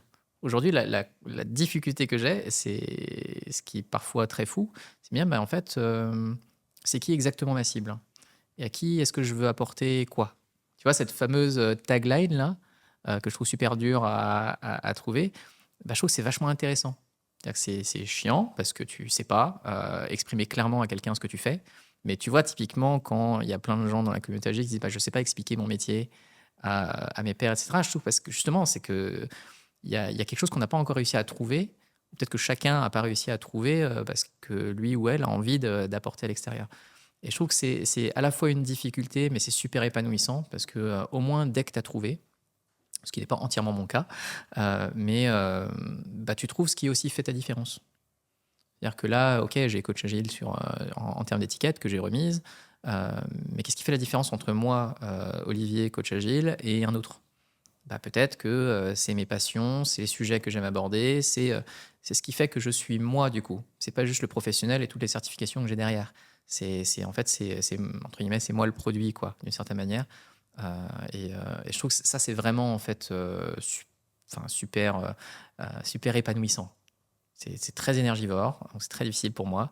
Mais je trouve que c'est une expérience qui vaut la peine d'être vécue pour pas avoir à la regretter. Ça, quand tu dis après 20 ans de salariat et tout, j'ai voulu m'y lancer, moi j'invite beaucoup de gens à essayer. C'est-à-dire que essayez, vous allez voir si ça marche pour vous et si c'est une sorte d'excitation en fait que vous appréciez. Si c'est pas le cas, au moins en fait vous retournez en salariat et au moins vous n'aurez pas le regret d'avoir essayé. Moi, j'adore ce que tu dis là, parce qu'en fait, là, j'ai l'impression que tu parles à mon moi d'il y a 1 an et demi, en fait, tu vois. Moi, je suis sur LinkedIn quand j'ai compris que j'avais une cible, tu vois. Mais c'était pas une cible en termes de business, en fait. Moi, c'était une cible dans l'entrepreneuriat, en fait, depuis 1 an et demi, tu vois. Mm. Parce qu'il y a plein de gens qui me disaient, ah, il commence à faire le clown sur Internet, il veut faire l'influenceur, tu vois, et maintenant, il prend les caméras, machin bidule. Ouais, ma cible de départ, en fait, je l'ai dit tout à l'heure, j'ai 20 ans de salariat, tu vois. Et j'ai rien contre, hein. Ma dernière boîte, ils m'ont tout donné, hein. Ils m'ont donné la reconversion sur master. Alors que j'étais pendant 15 ans dev, ils m'ont donné le congé sabbatique où j'ai pu faire mon tour du monde. Mais laisse tomber, il y a des boîtes, jamais ils te donnent ça, tu vois. Moi, ils m'ont Ouais, donné ça effectivement. et il n'y a pas de souci, tu vois. Et je suis super reconnaissant et gratitude, tu vois. Mais comme tu l'as dit tout à l'heure, tu as mis les mots, en fait. Moi, je vois l'entrepreneuriat comme le stade ultime de développement personnel, en fait, tu vois. Et je me dis, faut que je teste, tu vois. Enfin, c'est intéressant, tu vois. Et sur LinkedIn, tu vois, à force d'écrire, au début, je parlais d'agilité au Scrum Master et tout. Après, j'ai arrêté. J'ai plutôt parlé de mes apprentissages. Et j'ai pris un peu la posture d'explorateur, tu vois. Mm. Parce que, au final, l'agilité ou la tech et tout, on parle toujours des mêmes sujets, en fait. Ouais, C'est effectivement. ce que j'apprends, les problèmes auxquels je suis confronté, les solutions, l'entourage, le développement personnel. Et tu vois, j'ai commencé à écrire sur ça, tu vois, sur tout ça. Et ça m'a attiré plein d'entrepreneurs, en fait, tu vois. Et ça m'a conforté dans le sens où je me lance, tu vois, parce que quand tu attires des gens qui pensent un peu comme toi et qui ont un peu 2-3 pas d'avance sur toi, mais tu vois, c'est comme moi avec les jeux vidéo. C'est comme si je jouais aux jeux vidéo avec un streamer professionnel ou la Soluce à côté, tu vois. Ouais. C'est moi qui joue, tu vois, mais si j'ai un problème, je demande. Comme en agilité, tu vois. Tu sais pas, tu demandes. Et là, je demande à des gens, tu vois, et pour moi, poster sur net, c'est un peu le cheat code, en fait. C'est que là, je vais dans un monde dur. On va se dire les choses, c'est super dur. Tu t'exposes, en Tu fait, t'exposes. ouais, c'est quand même une mise à nu d'une certaine manière, C'est ça. qui est pas forcément appréciée, hein. C'est ça Bien qui est sûr. intéressant, Mais il c'est faut que tester. culturellement parlant, Mm. en fait, ce fait de se mettre en avant, le fait d'avoir ce côté un peu marketeur, qui est pas forcément d'ailleurs la volonté, c'est juste que c'est perçu comme ça. Mm. C'est vrai que c'est pas toujours accepté. Euh, donc moi, j'ai pas suffisamment encore d'audience pour avoir des haters, Mm. tu vois. Mm. Mais c'est intéressant de voir comment ça réagit en face. C'est Et c'est ça. vrai que là où je te rejoins, et moi je peux juste parler de ma petite expérience de 1 mois et Mm. quelques pendant l'été en plus, c'est qu'en fait, il y a une certaine générosité C'est ça. dans cette communauté-là qui est parfois assez étonnante, hein, je Mmh. trouve. Donc je parle pas du mastermind parce que c'est encore un autre effet, mais il y a des gens qui sont très, très loin devant, et qui ont des fois cette capacité à pouvoir, te dire un petit truc, t'encourager et cetera. Et tu dis: «Mais, qu'est-ce qui fait que tu me parles quoi déjà?» Mmh. Tu vois? Et ça, je trouve ça déjà extraordinaire. Il y aura forcément des gens, qui sont moins loin et que tu inspires, et je trouve que c'est vachement sympa parce que naturellement, tu tires les gens vers le haut aussi. Donc en fait, tu commences à avoir un impact en fait en faisant ça. C'est pas juste pour toi, que tu le C'est ça. fais, c'est un réseau social, hein. Donc en fait, c'est quelque chose qui impacte énormément d'autres personnes. Donc tant tu apportes de la valeur pour toi, c'est une sorte de mini, thérapie personnelle, tu vois? Des fois, tu Mmh. poses des choses, et moi, je sais que quand je pose des choses aujourd'hui sur LinkedIn, ça m'aide parce que, moi, j'ai un blog à côté où, j'écrivais des articles, à rallonge parce que je voulais tout poser, il fallait que tout soit exact et cetera, mais j'avais pas de limite De tu vois, de caractère. caractère. Là, le fait d'avoir une limite de caractère, ça me force à me dire: «Mais c'est quoi le message que je veux faire passer?» Ça structure mes idées, je vois ce qui résonne pas, donc c'est un terrain de jeu qui est intéressant, sans pour te dire que je joue, mais c'est juste pour dire que, en fait, c'est un terrain d'expérimentation qui est assez extraordinaire, et le Mmh. fait de se heurter, se rendre visible, donc ça veut dire se rendre vulnérable à des tirs, grosso modo, je trouve que c'est un jeu qui en vaut la chandelle. Donc ça c'est un 1er aspect. Il y a juste un truc que tu avais dit tout à l'heure que je voulais en fait récupérer. C'est, dans l'entrepreneuriat, je trouve que, le stade ultime de développement personnel, c'est ça que j'avais bien aimé dans ce que tu disais, c'est, la première fois où tu donnes ton tarif. Mmh. Là, c'est un truc de fou, quoi. Heu, enfin, je connais beaucoup de personnes qui, dans ce cas-là, et même pour moi, hein, maintenant, ça fait un certain temps, c'est pareil, c'est à quel point tu montes, tu descends et cetera, mais tu sens que là, tu es vraiment en train de travailler ta propre valeur. Parce que le tarif que tu as, OK, il y a des prix marchés et cetera, mais ça te force à te dire, «Est-ce que j'y crois en ce que je suis en train de Mmh. proposer ou pas?» Et là, vraiment, je trouve que le stade ultime du développement personnel, il est là. Parce je pense qu'on est beaucoup, moi le premier en tout cas, à avoir, des fois un doute sur sa propre valeur, à avoir est-ce que j'apporte quelque chose au monde ou pas? Mais quand je réfléchis un petit peu au tarif, quand je l'annonce à quelqu'un et cetera, en fait, je sens que voilà, ça m'assoit sur quelque chose. Ouais, parce que tu te donnes ton tarif si tu te justifies pas, en fait. Tu te Il dis, y a effectivement, il y a tout cet «C'est mon exercice-là. C'est-à-dire tarif». que quand il y a des personnes en face qui disent: «C'est cher» ou et cetera, je trouve que c'est un vrai exercice de développement personnel. C'est est-ce que Mmh. du coup, OK, je me couche, et cetera, ou est-ce que, je reste d'aplomb et j'interagis de manière différente? Ouais. C'est et toutes les voies sont bonnes, tu vois, selon où tu en es. Mais je trouve vraiment c'est un exercice que, pas en tant que salarié ou enfin, tu vois, dans des grosses boîtes et cetera, on n'a pas trop à faire On parce n'est qu'en pas gros, préparé à ça, hein. Mmh. en gros, le moment où tu vas commencer à négocier, Mmh. c'est ton salaire, et tu sais grosso modo que ton salaire, c'est surtout à l'entrée, et qu'après tu vas négocier un pourcentage sur ton salaire, Mmh mh. mais tu sais que tu vas pas pouvoir, demander, voilà, monts et merveilles, quoi. Mmh. Mais quand tu es free, c'est à chaque fois que tu le fais. Ouais. Et c'est un exercice qui est vraiment difficile, hein, et ça l'est toujours pour moi, Mmh. mais je trouve que c'est ce qui vraiment fait la différence. Parce que du coup, tu commences à valoriser ton expertise, tu valorises qui tu es et tu valorises aussi le temps que tu vas passer. Mais tu vois, ça revenait à ce que je disais tout à l'heure, tu vois? Moi, je suis capable de prendre 1 heure de coaching à 300 €, tu vois? Ouais. Bah, maintenant, je suis capable de le vendre aussi, tu vois? Alors que je pense qu'il y a 6 mois, 1 an, 300 € ça vaut mal, non? Tu vois? Tu Ouais, vois, c'est fou, hein? je bégaye, tu vois? Parce qu'en Ouais, fait, c'est des choses qu'on t'apprend pas à l'école ou même en entreprise, tu vois? tout à fait, ouais. Et le fait que quand tu es capable de payer à ce tarif-là, après tu es plus confort, de l'annoncer, tu vois? Je vais te un exemple maintenant qui me vient en tête, c'est, donc tu vois l'année dernière, je disais que donc j'étais allé dans une école, Mmh. une grande école de commerce, heu, parce que je m'étais dit que jamais je pourrais accéder à ça, et j'ai eu une certaine fierté de me dire: «Voilà, je peux y Ouais. aller» et cetera, et donc c'était plutôt une formation de coaching, tu vois? Alors que je m'étais déjà formé au coaching, quoi, tu vois? Mais c'est de me dire: c'est quoi qu'ils proposent dans ce truc-là? Et ce qui était intéressant, c'est qu'au début de la formation, donc il disait: «Voilà, dans la population qui vient dans ce programme-là, il y a 2 populations, grosso modo. Il y a donc c'est beaucoup de managers, dirigeants et cetera, et il y a des coachs comme moi». Ouais. Hem donc, du coup, les managers, ils y connaissent rien à la technique du coaching quand ils viennent. Tu vois, c'est vraiment, ils découvrent. Puis tu as plein de coachs et c'est leur métier, quoi. Donc, toi, tu peux te dire qu'il y a vraiment une différence notable dans la population. Et ce que les personnes là, qui dirigent un peu le programme nous disent, c'est qu'en fait, donc il y a des personnes qui viennent pour apprendre et il y en a qui recherchent juste de la validation. Et je trouve que c'est quand même dingue de te dire que, j'avais dit que c'était le double du mastermind. Donc j'ai payé 20K Mhm. juste pour avoir une sensation de validation sur mes compétences. Ouais. Donc payer un coaching 300, 500 euros, entre guillemets, pour moi, c'est rien du tout, tu vois. Mhm. Mais pour moi, c'est ça aussi la perception de la valeur qu'ont les choses, Mhm. tu vois. De se dire que, en fait, oui, je pense que j'ai quand même appris des choses. Je ne vais pas non plus jeter la pierre. Mais le gros apport que j'ai eu en allant là-bas l'année dernière, en fait, c'est de passer de la confiance en moi et une validation de, en fait, je suis capable de faire des choses. Mhm. Maintenant, est-ce que je peux l'offrir à l'extérieur, tu vois. Donc, Mais ça va. Franchement, je te le souhaite, tu vois. Moi, je te prends. Parce que moi, j'ai juste 1 an et demi d'avance sur toi sur la création de contenu sur Internet. mm, Ouais, clairement, ce que tu dis là, écrire sur Internet depuis 1 an et demi, ça m'a apporté ça, en fait. J'ai arrêté d'avoir la validation des gens, en fait, tu vois. mm. Et je me suis pris des trucs de ouf, hein. Tu vois, le gars, il fait un podcast, il bafouille, il mâche ses mots. Enfin, qu'est-ce qu'il fout, tu vois. Enfin, C'est fou quand même la j'ai- violence, en fait, ouais, mais que les gens peuvent avoir. des gens de ma Ouais. boîte, hein.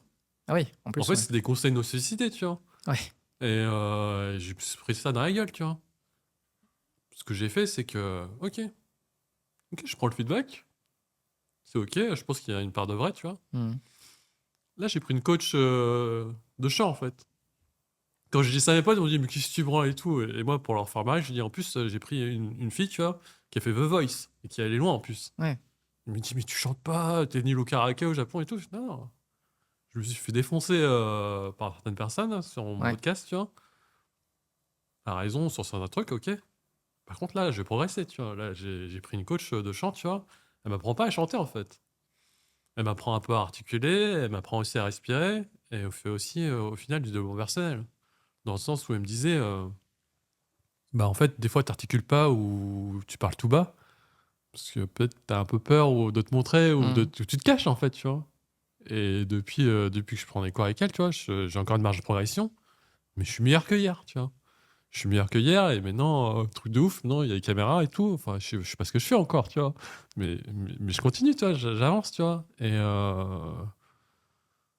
Et ouais, en fait, tu vois, quand tu crées du contenu sur Internet, tu t'exposes, oui, t'es vulnérable, bon, tu te fais défoncer, c'est ok, tu vois. Mais il y a aussi Ça fait partie du jeu, d'autres ouais. choses où ça t'amène dans des situations où tu vas évoluer. Et moi, je trouve ça excitant, en fait, tu vois. Mais ce que je trouve très beau et très, encore Mm. une fois, courageux de ta part, c'est que déjà, tu as accueilli ce que des personnes t'envoient. C'est comme Mm. les gens, ils te balancent un caillou et tu dis, ok, je le prends, le caillou, ok. T'en as pas renvoyé. Enfin, tu vois ce que je veux dire? Il y a aussi cette Ouais. dimension de, ok, le caillou, je l'ai pris là, il fait toujours mal, ok, mais j'en prends le meilleur. Mais il y a beaucoup de choses que je pense les gens ne voient pas toujours. C'est que derrière des gens qui font du chant, il y a beaucoup de techniques. Mm. Il y a beaucoup de choses derrière le chant. Nous, on voit quoi? On voit la performance de divertissement. Mm. Et on voit pas tout le travail qu'il y a derrière qui apporte beaucoup d'autres choses derrière. Ouais. Et qui nous dit que dans quelques années, tu vas pas aller sur un plateau télé et faire une chanson, tu vois. Personne nous le dit, tu vois. Mais c'est même. Ouais, il y a ça, tu vois, même sur le court terme. Dans le quotidien, ça m'aide en fait. Ouais. Quand je suis en réunion ou quand j'ai 10 jeunes, 10 devs, tu vois, en remote, tu vois. Quand je joue un peu sur l'intonation des voix ou quand je fais genre, je parle comme dans un podcast, tu vois. Ouais. Les gens, ils écoutent en fait, tu vois. Alors que tu sais, quand ils sont à distance, tu te dis, oh, il faut autre chose et tout. Là, je sens quand ils écoutent ou quand je me dis, il faut que je drop, faut que je lâche cette bombe, tu vois. Comme ça va faire un impact et ça, je peux te penser la bonne question au bon moment, tu vois. Et ça a un impact, tu vois. Et même dans mon quotidien, ça m'aide en fait, tu vois. La voix a Au-delà énormément de. d'impact et ça crée aussi ta personnalité, ça envoie une intention particulière. Hmm. Donc je trouve, au contraire, tu vois, plutôt que de juste rester et de dire, de toute façon, c'est des cons, les gens, et ils ne me comprennent pas, ou etc., toi, tu as fait une action de dire, ok, Ouais. je vais essayer de voir ce que ça peut m'apporter. Et tu es prêt, entre guillemets, à sortir le billet. tout le monde ne peut pas toujours se permettre de sortir les billets, etc. Mais effectivement, tu as fait un chemin constructif pour toi. Tu y apprends des choses. T'aurais pu, voilà, ça aurait pu être un flop, mais au moins, tu as appris quelque chose. Et je trouve ça dingue, tu vois. Moi, dernièrement, c'est un apprentissage du même genre. C'est que pendant le mastermind, il y a une mannequin qui est intervenue, Lilia, pour ne pas la citer. C'était génial parce que, tu vois, on voit souvent le mannequinat comme étant le truc superficiel, etc., tu vois. Alors qu'en fait, derrière, il y a pas mal de compétences aussi. Et c'était intéressant parce que du coup, travailler sur son image, c'est aussi quelque chose qui est pas évident. Mais le fait qu'elle ait été là et qu'elle montre les compétences qu'il y a derrière ce que l'on voit, c'est con, hein. J'ai pris une photo, je prenais des photos avec elle. On prenait des photos, quoi, du coup. C'est dingue de voir avec quelle aisance elle était devant les photos. Et c'est une technique, tu vois. Ouais. Moi, voilà, je ne sais jamais comment me prendre, bref, etc. Mhm. Et je trouve que c'est plein de gens comme ça, en fait, où des fois, on ne se rend pas compte que ce sont des professionnels. Bien sûr. Et en fait, on a à apprendre de tout le monde. Et ça, c'est vraiment un apprentissage que j'ai depuis ces dernières années, où des fois, on se dit, voilà, nous, on sait plein de trucs, on va changer le monde et tout. Mais en fait, il y a plein de gens aussi qui ont des compétences et qui méritent qu'on apprenne d'eux. Et qui sont même pas dans ta même zone contexte, tu vois, qui Tout à sont pas fait. dans la tech et tout. Tu vois, Exactement. en fait, c'est une des leçons que j'ai appris depuis 2 ans, tu vois. Parce que j'apprends plus avec des gens qui sont pas dans mon secteur, en fait. Et ça, c'est un super exemple que tu dis là. Et tu c'est vois. une grande preuve, et en tout cas, c'est une grande preuve d'humilité aussi, de se dire, en fait, j'en sais rien et je suis nul à cet endroit. Et en fait, c'est OK. Et si je veux progresser, j'ai des gens pour m'y aider, quoi. Bon, Olivier, j'ai pas vu les 2 heures passer encore. Non, effectivement, Je pense c'est qu'il très faudra cool. faire un deuxième épisode, ou alors peut-être chez toi, hein, je sais pas, c'était un podcast en préparation. Mais, Ça, c'est possible. ouais, on va s'arrêter là. Ouais. Si on va bosser avec toi ou discuter avec toi, maintenant que tu es sur LinkedIn, LinkedIn, c'est le meilleur endroit, je pense, effectivement, pour rentrer en contact, discuter. Ça engage à rien, juste de faire connaissance aussi. J'ai toujours mon blog et mon site qui est à disposition pour les gens qui veulent aussi me découvrir, mais LinkedIn, c'est le meilleur endroit. merci Olivier. Moi, je Merci te dis beaucoup. très belle rencontre 2024. On se connaissait déjà avant, mais on n'était pas Tout à fait, c'est vraiment, aussi intime, top. aussi Exactement. pote, tu vois. Exactement, ouais. Et moi, j'apprends beaucoup avec toi Ça va dans les deux sens. C'est vraiment ça, dans les deux sens. et surtout, moi, j'attends de te voir gagner et ça fera super plaisir. J'espère qu'on gagnera ensemble. Et c'est parfait. Merci encore, en tout cas. Merci Olivier, et merci à vous. Hein. Vous êtes de plus en plus nombreux à suivre le podcast. Donc si vous pouvez m'aider à mettre 5 étoiles sur Spotify, YouTube ou Apple Podcast, ça m'aiderait énormément. Donc merci à vous et merci à toi et à bientôt. Salut.